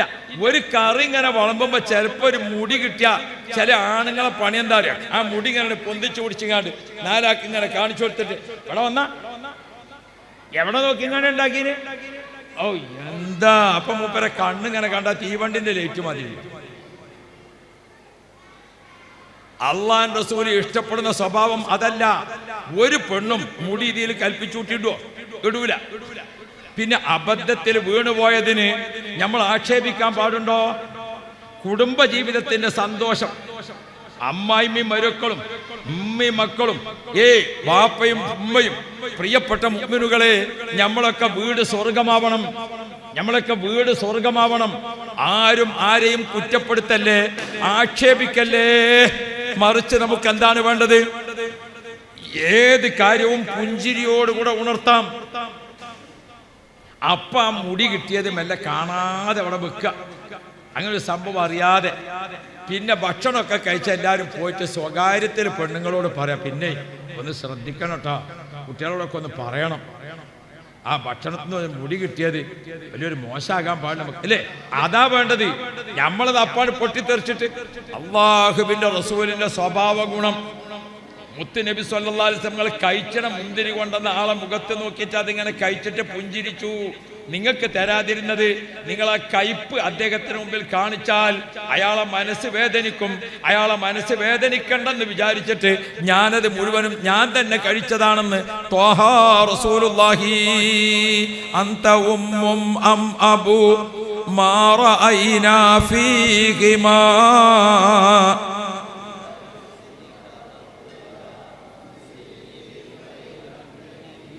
അല്ലാ, മണി 8:30 കഴിഞ്ഞല്ലോ.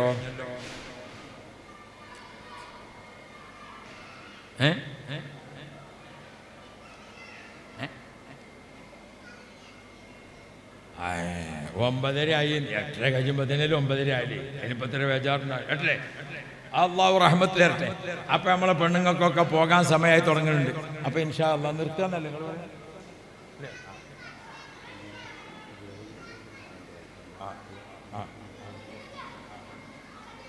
പറഞ്ഞോളൂ.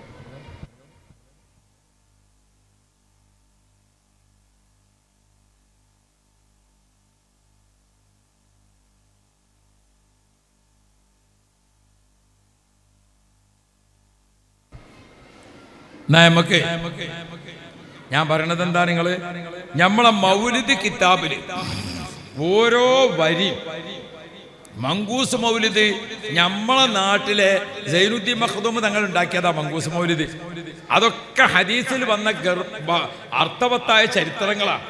അത് നമ്മളെ ബഹുമാനപ്പെട്ട മഖ്ദൂം തങ്ങൾ ഉണ്ടാക്കിയ മൗലിദിന്റെ വരികൾ ഓരോന്നും. പക്ഷെ അത് ചെല്ലിനോടത്ത് ചില അതബുണ്ട്. നമ്മളെ പഴമക്കാരെങ്ങനെ ചെല്ലുക? നല്ല മട്ടത്തിൽ ഇരുന്നിട്ട് മൗലിദ് ഇങ്ങനെ ഓതുമ്പോ സ്വലാത്ത് ഇങ്ങനെ ചെല്ലിങ്ങോണ്ടിരിക്കും അല്ലേ? അല്ലാഹുമ്മ സ്വല്ലി വസല്ലിം. ഇപ്പം എന്തെങ്കിലും ചെല്ലാത്ത കുട്ടിയൊക്കെ കുറ്റങ്ങൾ ചെല്ലാതെ കണ്ട് നല്ല ആൾക്കാർ കാരണന്മാരൊന്നും ചെല്ലണില്ല അല്ലേ? ഫസമ്മീഹി മുഹമ്മദാ അല്ലേ? മൗലിദിന്റെ സദസ്സ് സ്വലാത്തോണ്ട് ഇങ്ങനെ നിറഞ്ഞു നിൽക്കും. ഒന്ന്. രണ്ടാമത്തത്, ഞാൻ പാനായിക്കുളം ഹസ്രത്തിന്റെ അടുത്ത് മൗലിദിന്റെ ഇജാസത്ത് വാങ്ങാൻ വേണ്ടി പോയി. അപ്പൊ മൂപ്പര് പറഞ്ഞു, മൗലിദ് ചെല്ലേണ്ട അദബ് അനുസരിച്ച് ചെല്ലണം. എങ്ങനെ? ഒരു നിയ്യത്ത് പൂർത്തിയാക്കാൻ വേണ്ടി മൗലിദ് ചെല്ലുകയാണെങ്കിൽ, നേർച്ചയാക്കിയിട്ട് ചെല്ലുകയാണെങ്കിൽ മങ്കൂസ് മൗലിദൊക്കെ എങ്ങനെ ചെല്ലണം? ഓരോ വരിക്കും ജവാബ് ചെല്ലണം. ഓരോ വരിക്കും ജവാബ് ചെല്ലണം. ഒരു ബർക്കത്തിന് വേണ്ടി ചെല്ലുക, അതല്ലെങ്കിൽ ഒരു മറ്റൊക്കെയാണ് ചെല്ലുക, അതെങ്ങനെയും ചെല്ലാം. അതിന് പിന്നെ അങ്ങ് കണക്കൊന്നും ഒരു മുറാദ് ഹാസിലാകാൻ, ഒരു നീർച്ചക്കടം വീടാൻ. നമ്മളെ വീടുകളിലൊക്കെ റബീഉൽ അവ്വൽ ചെല്ലണില്ലേ? അതൊക്കെ എങ്ങനെ ചെല്ലണം? ഓരോ വരിക്കും ഏത് ചെല്ലണം? ജവാബ് ചെല്ലണം. ഇവിടെയൊക്കെ എങ്ങനെ?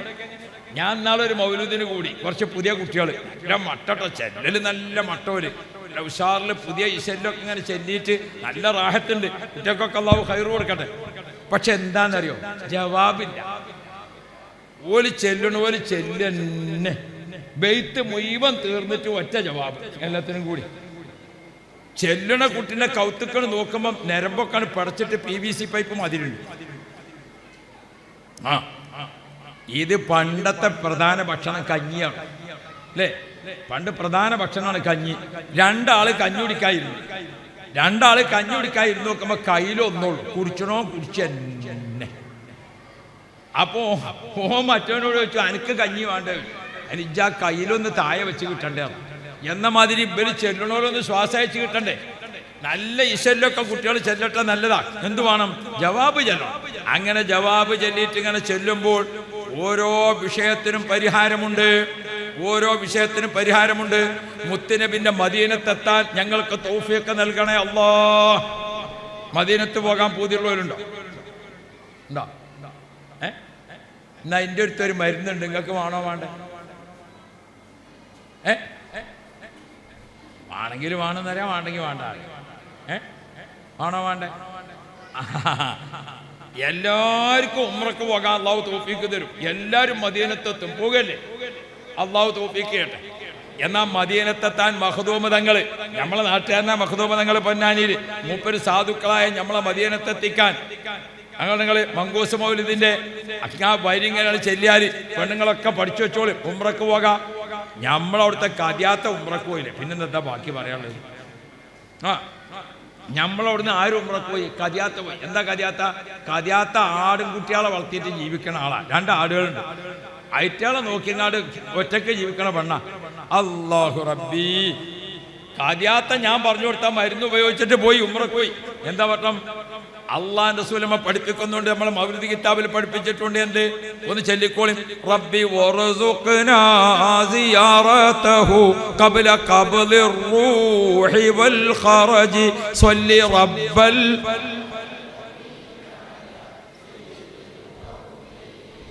ആർക്കാണ് മക്കത്ത് പോകാൻ പൂതി? ആർക്കാണ് മദീനത്ത് പോകാൻ പൂതി? ആർക്കാണ് മുത്തനബിന്റെ പച്ചക്കുപ്പന്റെ അവിടെ വീണ്ടും പോകാൻ പൂതി? എൻ്റെ പ്രിയപ്പെട്ട മുഅ്മിനുകളെ, നമ്മൾ ചെല്ലിങ്ങോണ്ട് നടക്കുക. ഇത്തരവട്ടം ഇന്ന സമയത്തൊന്നുമില്ല, നമ്മളങ്ങനെ ചെല്ലുക. റബ്ബി വറസുഖ്നാ സിയാറതഹു ഖബ്ല ഖബ്ലിർ റൂഹി വൽ ഖറജി സ്വല്ലി റബ്ബൽ.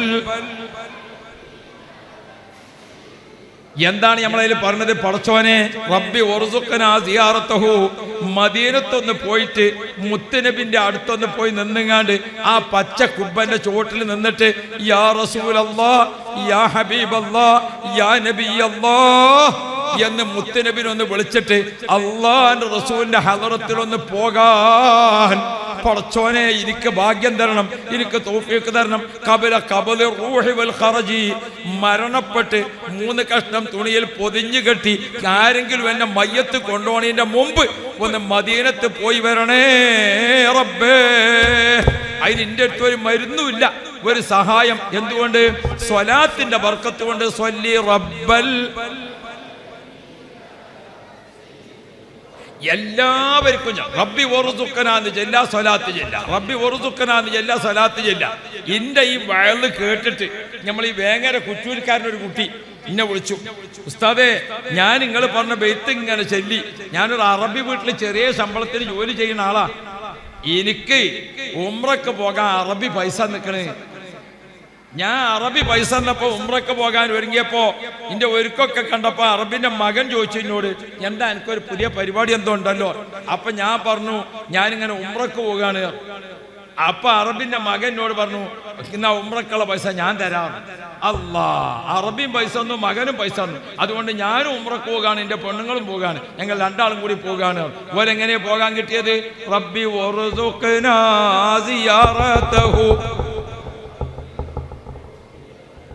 സ്വല്ലി റബ്ബൽ ആലമീന അലാ ഞാനിത് ഓർമ്മപ്പെടുത്തിയത് എന്തിനാണെന്നറിയോ? മങ്കൂസ് മൗലിദിലുള്ള ഓരോ വരിയും നമ്മളെ രോഗം ശിഫയാകാനുള്ളത്, നമ്മളെ മുറാദ് ഹാസിലാകാനുള്ളത്. അള്ളാഹ് മുത്തുനബിനോട് സങ്കടം, യാ സയ്യിദ സാദാതി ജിഅതുക ഖാസിദാ അർജു ഹിമാക ചെല്ലണം ഓരോന്നും. യാ റബ്ബി സ്വല്ലി അലൻ നബി.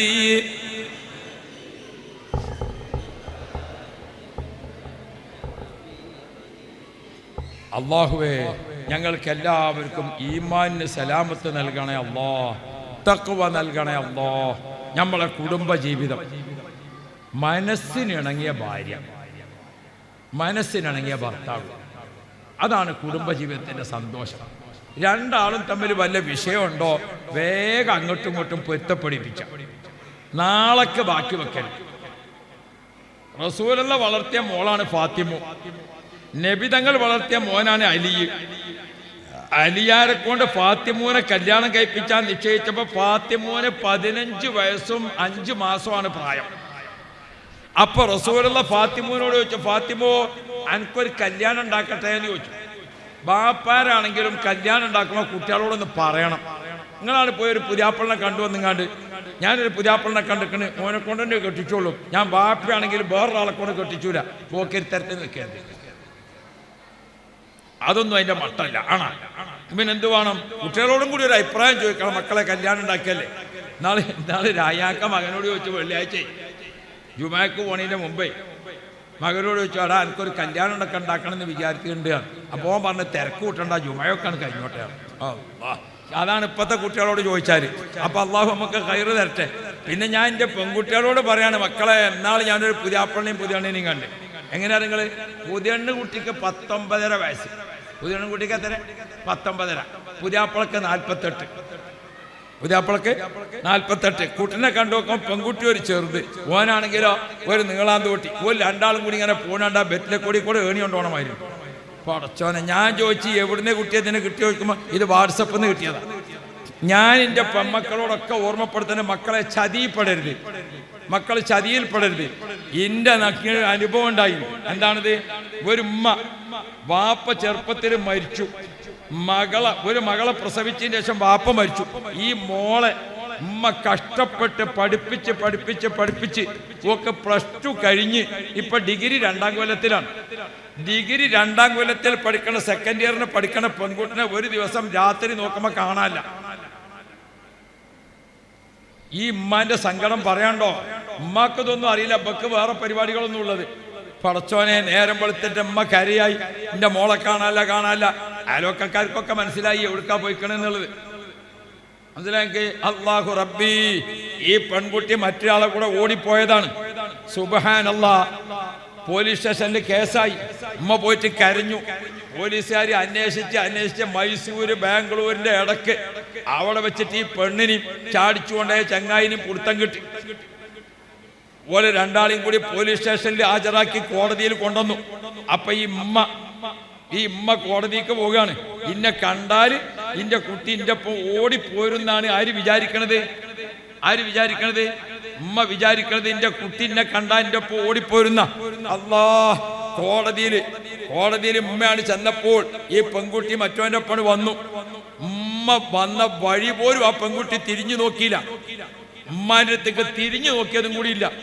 കോടതിയിലെ കൂട്ടമ്മൽ വെച്ചിട്ട് ആ പെൺകുട്ടിനോട് ചോദിച്ചു കോടതി, അതാരാ നിൽക്കണോ ചോദിച്ചു. എൻ്റെ ഉമ്മയാണോ ചോദിച്ചു. ആന്നാണ്. നീ ഉമ്മാന്റെ കൂടെ പോണോ അതല്ല ഇവന്റെ കൂടെ പോണോന്ന് ചോദിച്ചു. ഇന്നലെ മിഞ്ഞാന്ന് വാട്സപ്പിൽ നിന്ന് കിട്ടിയേ ഓന്റെ ഒപ്പം പോയിക്കോളാർന്നു ആ പെൺകുട്ടി. ഉമ്മ കോടതിയിൽ ബോധം കെട്ട് വീണു. ആ ഉമ്മാനെ ഓട്ടോറിക്ഷക്കാരും അതുപോലെ തന്നെ ആ കോടതിയിലെ കാവൽക്കാരനും ഒരു 3 ആണുങ്ങൾ കൂടിയിട്ട് പിടിച്ച് ഓട്ടോറിക്ഷയ്ക്ക് എടുത്ത് കടത്തി ഉമ്മാനെ കൊണ്ടുവന്നു. പെൺകുട്ടിക്ക് 21 വയസ്സായിക്കണ്, കൊണ്ടയ ചങ്ങായിക്ക് 24 വയസ്സായിക്കണ്. രണ്ടാളും കോടതി സമ്മതപ്രകാരം പോയി. പ്രിയപ്പെട്ട മുഅ്മിനുകളെ, ഒന്ന് ശ്രദ്ധിക്കണം മക്കളെ, ഞാൻ ബാക്കി പറയട്ടെ. 1 കൊല്ലം കഴിഞ്ഞു. വാടകപ്പരി പോയിട്ട് ഓൻ്റെ ഒപ്പം താമസിക്കാൻ എവിടെയോ പോയിട്ട് 1 കൊല്ലം കഴിഞ്ഞു. ഈ പെണ്ണിന് ഗർഭം പ്രസവത്തിന്റെ അടുത്തെത്തി. പ്രസവം ആയി. ഇവളെ ഹോസ്പിറ്റലിൽ അഡ്മിറ്റ് ചെയ്തു.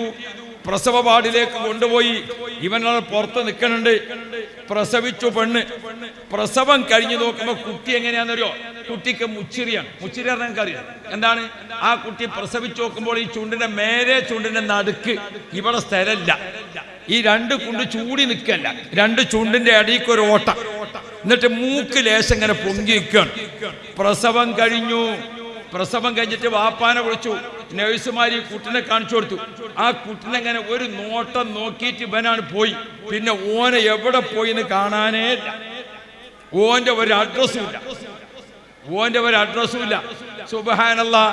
മോളെ പ്രസവ വാർഡിന്ന് പുറത്ത് കൊണ്ടൊന്നും ആരും വരാനില്ല, ആരും നോക്കാനില്ല. ഇവളെടുത്ത് ആകെ ബനെ പറ്റി പരിചയമുള്ളത് ഏതാണ്? ഒരു മൊബൈൽ നമ്പറാ. അതോട്ട് കിട്ടാനുമില്ല, അതോട്ട് എടുക്കണമില്ല. അങ്ങനെ 3 ദിവസം ഹോസ്പിറ്റലിൽ കടന്നു ആ പെണ്ണ്. 3ാമത്തെ ദിവസം കഴിഞ്ഞപ്പോൾ ഹോസ്പിറ്റലുകാർ ഇപ്പൊ കാർ എടുത്തുകാണ്ട് കൊണ്ടാക്കി കൊടുക്കുമല്ലോ. ആ വിവരറിയില്ല എനിക്ക്. ഹോസ്പിറ്റലുകാരായി കൊടുക്കും. ഇവര് വാടക വിട്ട് താമസിക്കാണ് ലോഡ്ജിൽ, കോട്ടേഴ്സിൽ.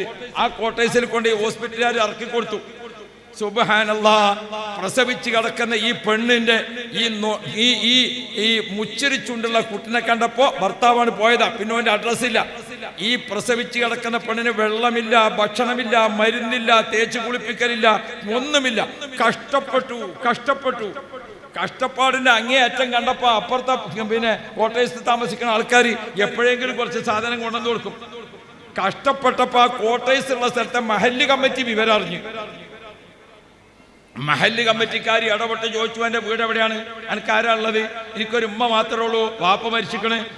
അവരുമ്മാനി അന്വേഷിച്ചു വന്നു. മഹല്ല് കമ്മിറ്റിക്കാര് എന്തു പറഞ്ഞു? ഉമ്മാനി അന്വേഷിച്ചിട്ട് മഹല്ലത്തിൽ, ഇപ്പുറത്തെ ഉമ്മാന്റെ മഹല്ലത്തിൽ വന്നു. അവിടെ വന്നിട്ട് മോലിയാരിയും കൂട്ടി അവിടുത്തെ കമ്മിറ്റി ഇവിടുത്തെ കമ്മിറ്റിയും കൂടി ഇമ്മാന്റെ അടുത്ത് പോയി. ആ ഇമ്മ ദുഃഖിച്ച് വിഷമിച്ച് പ്രയാസപ്പെട്ട് ഇവരൊക്കെ പാടെ വരുന്നുണ്ടപ്പോ ഉമ്മ ബേജാറായി. എന്താണാവോ? അപ്പൊ പറഞ്ഞു, ഇന്ന പെണ്ണുങ്ങളെ മകളാണോന്ന് ചോദിച്ചു. ആന്ന് പറഞ്ഞു. എന്നാല് ഓളെ പ്രസവിച്ചിങ്ങാണ്ട് ഭർത്താവ് നാട് വിട്ടു പോയിക്കണേ, ഓള് കോട്ടേഴ്സിൽ പട്ടിണി കിടക്കാണ്. അപ്പ അമ്മ പറഞ്ഞു, ഒരു കൊല്ലാണ് പട്ടിണി കിടക്കട്ടെ, എന്നിട്ട് ഇഞ്ചടുത്തേക്ക് വന്നാ മതിയോ. ഞാനൊരു കൊല്ലമായി രാവും പകലുമില്ലാതെ കരയാണ്.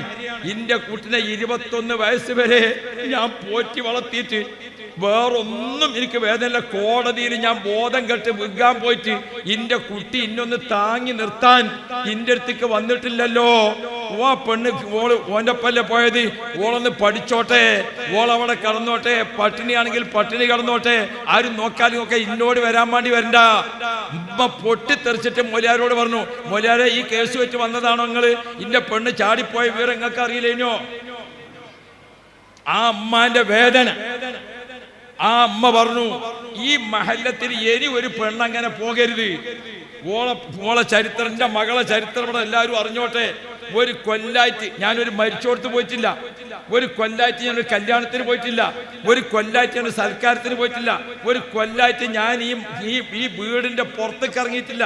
എന്റെ കുട്ടി പോയ മാനക്കേടും വേദനയും ദുഃഖമായിട്ട് ഞാനിവിടെ കരഞ്ഞു കഴിയാണ്.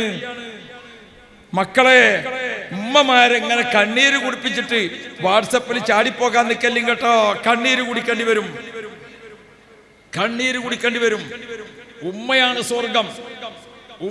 സ്വർഗം. സ്വർഗത്തിന്റെ ടിക്കറ്റ് തരാൻ അധികാരമുള്ള ഒരേ ഒരാൾ ഉമ്മയാണ്. ലുക്മാനുൽ ഹക്കീം റളിയല്ലാഹു അൻഹു എന്നും ജോലിക്ക് പോകും. പ്രായമുള്ള ഉമ്മാനെ കുളിപ്പിച്ചു, ഉമ്മാക്ക് ഡ്രസ്സ് മാറ്റി കൊടുത്തു, ഉമ്മാക്ക് നല്ല ഭക്ഷണം കൊടുത്തു. എന്നിട്ട് മൂപ്പർ എന്ത് ചെയ്യും? ഉമ്മാന്റെ അടുത്ത് വന്നിട്ട് പറയും, ഉമ്മ എനിക്ക് ജോലിയുണ്ട്, ഞാൻ പോട്ടെ. ആ ഉമ്മാന്റെ കുട്ടി പോയിക്കോ. എന്നും പോകുമ്പോ മൂപ്പർ ചോദിക്കും, ഉമ്മാക്ക് എന്താ കൊണ്ടുവരേണ്ടത്? ഉമ്മ ചോദിച്ചു. ചെറിയ കുട്ടികളോട് ചോദിക്കണ മാതിരി, എനിക്ക് എന്ത് മിഠായി വേണ്ടതെന്ന് ചോദിക്കണേ എന്ന മാതിരി ചോദിക്കും ഉമ്മാനോട്, ഉമ്മ അങ്ങക്ക് എന്താ കൊണ്ടുവരേണ്ടത്?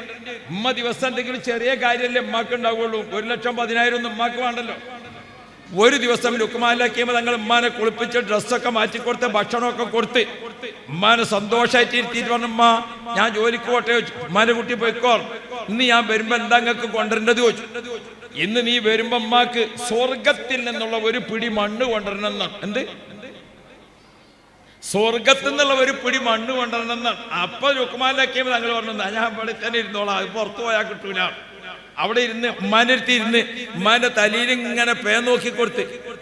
ലുക്മാനിൽ ഹക്കീം തങ്ങളെ ഉമ്മാന്റെ തലയിൽ ഇങ്ങനെ പേ നോക്കിക്കൊടുത്ത്, ഉമ്മാന്റെ കൈപ്പലങ്ങൾ ഇങ്ങനെ ഉയിഞ്ഞുകൊടുത്ത്, അങ്ങനെ ഉയിഞ്ഞു ഉമ്മ ഇങ്ങനെ നിലത്ത് കാല് കുത്തി ഇരിക്കുകയാണ്.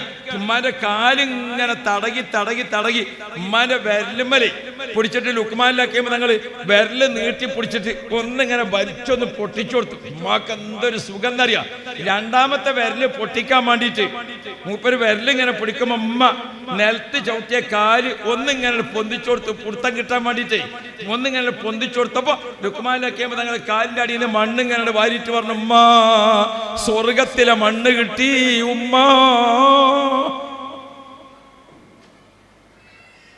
ഉമ്മയാണ് നമ്മുടെ സ്വർഗം. സ്വർഗത്തിന്റെ ടിക്കറ്റ് മുറിച്ചു കൊടുക്കാനുള്ള അധികാരം ഉണ്ടെങ്കിൽ അത് ഉമ്മയാണ്. അപ്പൊ വാപ്പാര് വിചാരിച്ചു ഞങ്ങൾ പിന്നെന്താ, നിങ്ങൾ ബേജാറായില്ലേ അവിടെ ഇരിക്കും. ഉമ്മാന്റെ അടുത്ത് ടിക്കറ്റും വാങ്ങിയിട്ട് ഇങ്ങനെയാണ് വരുമ്പോ സ്വർഗത്തിന്റെ അവിടേക്കാണ് എത്തുമ്പോ അൽ വാലിദു ഔസത്തു അബ്വാബിൽ ജന്ന, സ്വർഗത്തിന്റെ പ്രധാന ഗേറ്റ് വാപ്പയാണെന്ന് മുഹമ്മദ് മുസ്തഫ. സ്വർഗത്തിന്റെ പ്രധാന ഗേറ്റ് ആരാണ്? വാപ്പയാണ്. താക്കോൽ ഉമ്മാന്റെ അടുത്ത് വാങ്ങുക, എന്നിട്ട് ആരുടെ അടുത്ത് കൊടുക്ക? ബാപ്പാന്റെ അടുത്ത് കൊടുക്ക. ബാപ്പയും ഉമ്മയും കൂടി ആ ഗേറ്റിന്റെ അടുത്ത് ഇങ്ങനെ നിൽക്കുക ടിക്കറ്റ് വെച്ച്. ചാവി ആരെടുത്താ? ചാവി ഉസ്താദിന്റെ അടുത്താണ്. ഏറ്റവും വലിയ ഉസ്താദ് ആരാ? മുഹമ്മദ് മുസ്തഫ ത്വാഹ റസൂലുള്ളാഹി. അപ്പൊ ഉമ്മാന്റെ അടുത്ത് ടിക്കറ്റും വാങ്ങി ബാപ്പാനെയും കൂട്ടിയിട്ട് സ്വർഗത്തിന്റെ അവിടെ അങ്ങനെ നിൽക്കുമ്പോ എന്നെയും എന്നുടെ ഉമ്മയും ബാബയും അറിവൈ പഠിപ്പിച്ച ഉസ്താദുമാരെയും എന്നെയും മറ്റുള്ള മുഅ്മിൻ എല്ലാരെയും എങ്കൽ നബിന്റെ ശഫാഅത്തിൽ കൂട്ടല്ലോ. പിഴയേറെ ചെയ്ത് നടന്നോരടിയാന്റെ പിഴകൾ പൊറുത്ത് നീ റഹ്മത്തിൽ കൂട്ടല്ലോ. പ്രിയപ്പെട്ട മുഅ്മിനുകളെ, നാം നമ്മുടെ ഉമ്മ, നമ്മുടെ വാപ്പ, കല്യാണം കഴിച്ചു കഴിഞ്ഞാൽ ഭർത്താവിന്റെ ഉമ്മ വാപ്പ, ഭാര്യയുടെ ഉമ്മ വാപ്പ, ഇതൊക്കെ ചേർന്ന സന്തോഷമുള്ള കുടുംബജീവിതം, അത് സ്വർഗത്തിൽ. അങ്ങനെ ജീവിച്ചവർക്ക് എന്ത് കിട്ടും? ഹും വഅസ്വാജുഹും ഫീ ളിലാലിൻ അലൽ അറായികി മുത്തഖിഊൻ ലഹും ഫീഹാ ഫാകിഹത്തുൻ വലഹും മാ യദ്ഊൻ. ഇവിടുന്ന് സന്തോഷത്തോടു കൂടെ ജീവിച്ച ഭാര്യ ഭർത്താക്കന്മാര് സ്വർഗത്തിലും ഇണകളായി.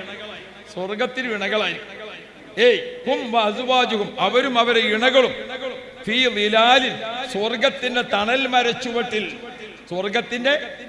മരച്ചുവട്ടിൽ അലൽ അറായിക്കി, നല്ല ചാരു കസേരയിൽ മുത്തഖിഊൻ, ഓലിങ്ങനെ ഭാര്യയും ഭർത്താവും ഇങ്ങനെ ചാരി ഇരിക്ക.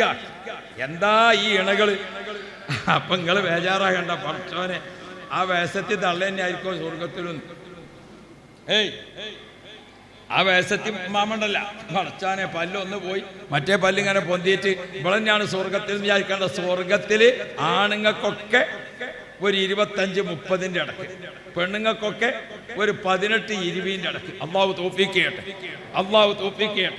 അല്ലാ, നമ്മളെ ഇവിടുത്തെ 75-80-90 ഒക്കെ ആയിട്ട് മരിച്ചവരുണ്ടല്ലോ, ഖബറിന്ന് എഴുന്നേറ്റ് സിറാത്ത് പാലാണ് അക്കരെ കടന്നാൽ അവിടെ മാവുൽ ഹയാത്ത് എന്ന് പറഞ്ഞിട്ട് ഒരു കുളമുണ്ട്. ആ കുളത്തുനിന്ന് കുളിച്ചിട്ട് കയറുന്നതോടുകൂടെ പെൺകുട്ടികളൊക്കെ വയസ്സ് 25 ഇടക്ക്, 15-25 ഇടക്ക്, ആണുങ്ങളൊക്കെ എങ്ങനെ ഒരു 25-30 ഇടക്ക്. എന്താ പുതിയാപ്പളുടെ ഉഷാറ്, എന്താ പുതിയണ്ണന്റെ ഉഷാറ്. ഹും വഅസ്വാജുഹും, അവരും അവരെ ഭാര്യമാരും ഇണകളും ഫീ ളിലാലിൻ, നല്ല പാർക്കല് അലൽ അറായിക്കി, നല്ല ചാരികസേരിയിൽ. അപ്പൊ ഇങ്ങനെ ഇരിക്കുമ്പോ ലഹും ഫീഹാ ഫാകിഹത്തുൻ വലഹും മാ യദ്ഊൻ, ഇഷ്ടപ്പെട്ട പഴം, ഇഷ്ടപ്പെട്ട മാംസം, ഇഷ്ടപ്പെട്ട അല്ലാഹ്, എന്താ വരുന്ന വരവ്. ആ ഇരുത്തങ്ങനെ ഇരിക്കുമ്പോ അള്ളാന്റെ ഭാഗത്തുനിന്ന് സലാമുൻ ഖൗലൻ മിർ റബ്ബിർ റഹീം. മക്കളെ, ഭാര്യ ഭർത്താക്കന്മാര് പിണങ്ങല്ലേ? പിണങ്ങിയവരുണ്ടെങ്കിൽ വേഗത്തിൽ ഇണങ്ങ, വാശിക്ക് നിൽക്കല്ലേ, വക്കാണത്തിന് നിൽക്കല്ലേ. കുടുംബത്തിലെ മുതിർന്നവരെ കുട്ടികളുടെ ഒരു ചെറിയ പ്രശ്നം ഉണ്ടായാൽ അത് പറഞ്ഞ് നന്നാക്കി അത് വലുതാക്കല്ലേ. രണ്ട് വാപ്പാരും കൂടിയാണ് ഇടപെട്ടിങ്ങാണ്ട് നമ്മളാണ് വലുതാക്കാൻ നിൽക്കണ്ട, സോൾവാക്ക. പരിഹരിക്കുക. മനുഷ്യ സഹജമായിട്ട് എന്തുണ്ടാകും? കുടുംബത്തിലൊക്കെ പ്രശ്നങ്ങളും കാര്യങ്ങളൊക്കെ ഉണ്ടാവൂലേ? അതൊക്കെ എന്ത് ചെയ്യാ? പറഞ്ഞു നന്നാക്കുക. അള്ളാന്റെ റസൂൽ റഹ്മത്താണ്. അള്ളാന്റെ റസൂൽ റഹ്മത്താണ്. ഞാൻ നിലമ്പൂരാണ് നാട്. നമ്മളവിടെ സ്ഥാപനമുണ്ട്, നിലമ്പൂർ മജ്മഅ് അക്കാദമി. 3000 കുട്ടികൾ പഠിക്കുന്ന സ്ഥാപനം. 40 കുട്ടികളെ കൊണ്ട് നമ്മളൊരു ഓലഷെഡിൽ തുടങ്ങിയതാ. അള്ളാഹു അനുഗ്രഹിച്ചിട്ട് ഇപ്പം 3000 കുട്ടികൾ പഠിക്കുന്നുണ്ട്. 510 കുട്ടികൾ സ്ഥാപനത്തിന്റെ വക പഠിക്കാണ്. ഖുർആൻ ഹിഫ്ളാക്കുന്ന കുട്ടികളെ നമ്മൾ പഠിപ്പിക്കാം. 110 പെൺകുട്ടികളുണ്ട്, 400 ആൺകുട്ടികളുണ്ട്. അത് നമ്മൾ പഠിപ്പിക്കാണ്. മുത്താലിമീങ്ങൾ ഹിഫ്ള് കോളേജൊക്കെ ആയിട്ട്. അതിന്റെ കീഴിൽ നമ്മൾ ആ നിലമ്പൂരിന്റെ എല്ലാ കാട്ടിന്റെ ഉള്ളിലും ഏരിയകളിലും ഒക്കെ പള്ളി ഉണ്ടാക്കി. 108 പള്ളിയുണ്ട്. ഞാൻ 108 പള്ളിന്റെ പ്രസിഡന്റാണ്. എനിക്ക് വർത്താനം എന്നും ഉണ്ടാവും. ഞാൻ ആഴ്ചയിൽ ഒരു ദിവസം നാട്ടിൽ നിന്ന് കേസ് തീർക്കലാ പണി. എന്ത് കേസ്? മാപ്പിളയും പെണ്ണുങ്ങളുള്ള കേസ്, ഏട്ടനും അനുസനും കേസ്, അതിര് തർക്കത്തിന്റെ കേസ്, സ്വത്ത് തർക്കത്തിന്റെ കേസ്. ഒരു പെണ്ണുങ്ങളും മാപ്പിളയും കൂടി വന്നിൻ്റെ അടുത്ത് കേസ് പറയാൻ. അപ്പം നോക്കുമ്പോൾ ഈ പെണ്ണുങ്ങൾ കുറച്ച് വർത്താനക്കാരിക്കാം. ഓള് ഭയങ്കര വർത്താനം. ഇവളെ വർത്താനം ഇങ്ങനെ ഓവറായപ്പോ മാപ്പിള സാധു ഓൻ പറഞ്ഞു, ഉസ്താദെ ഇവളിങ്ങനെ വർത്താനം പറയുകയാണെങ്കിൽ ഓളെ കാര്യം ഞാനാണ്ട് ഒഴിവാക്കി കൊടുത്തോളാം, എനിക്ക് നഷ്ടപരിഹാരം തന്നാൽ മതിയോ? അപ്പൊ ഇവള് പറഞ്ഞു, നഷ്ടപരിഹാരം നിങ്ങൾക്കല്ല, നിങ്ങളെ കൂർക്കമ്പലി സഹിച്ചിനി എനിക്കതെൻ്റെ. അല്ലാ, നോക്കിങ്ങൾ കൂർക്കമ്പലി സഹിച്ചിന് ഓക്കാൻ കൊടുക്കേണ്ടി വരും. തമ്മ് തെറ്റുമ്പോഴാണ് ഈ കൂർക്കമ്പലി നഷ്ടപരിഹാരമാകുന്നത്. നല്ല നിലക്ക് നിൽക്കുന്ന സമയത്ത് മൂപ്പരിങ്ങനെ വലിച്ചുമ്പോൾ ആ കൂർക്കമ്പലിന്റെ മ്യൂസിക്കലാ ഓളം ഉറങ്ങലെന്നെ. ഒരു ദിവസം കൂർക്കം വലിച്ചിട്ടില്ലെങ്കിൽ ഇങ്ങനെ ഒന്ന് വെച്ച് നോക്കും, പഠിച്ചോനെ ഇയാൾക്ക് അനക്കൊന്നും കാണുന്നില്ല, വല്ലോ പറ്റിയാവോ. അങ്ങനത്തെ തമ്മിൽ സന്തോഷമാകുമ്പോൾ ഒക്കെ നല്ലത് തന്നെയാക്കാനും, കുറ്റാകുമ്പോൾ പിന്നെ എന്താകും? ഒക്കെ കുറ്റം തന്നെയാവും. അതുകൊണ്ട് ആരും കുറ്റത്തിന് നിൽക്കലല്ല. ഫാത്തിമ ബീവിനെയും അലി തങ്ങളെയും കൂടി റസൂലുള്ള കല്യാണം കഴിപ്പിച്ചു കൊടുത്ത് ഫാത്തിമോ എന്ന് റസൂലുള്ള വിളിച്ചു. ഉപ്പ എന്തേന്ന് ചോദിച്ചു. ഞാൻ എനിക്കൊരു കല്യാണം ഉണ്ടാക്കുകയാണ് എന്ന് പറഞ്ഞു. 31 പറഞ്ഞില്ല ഫാത്തിമ.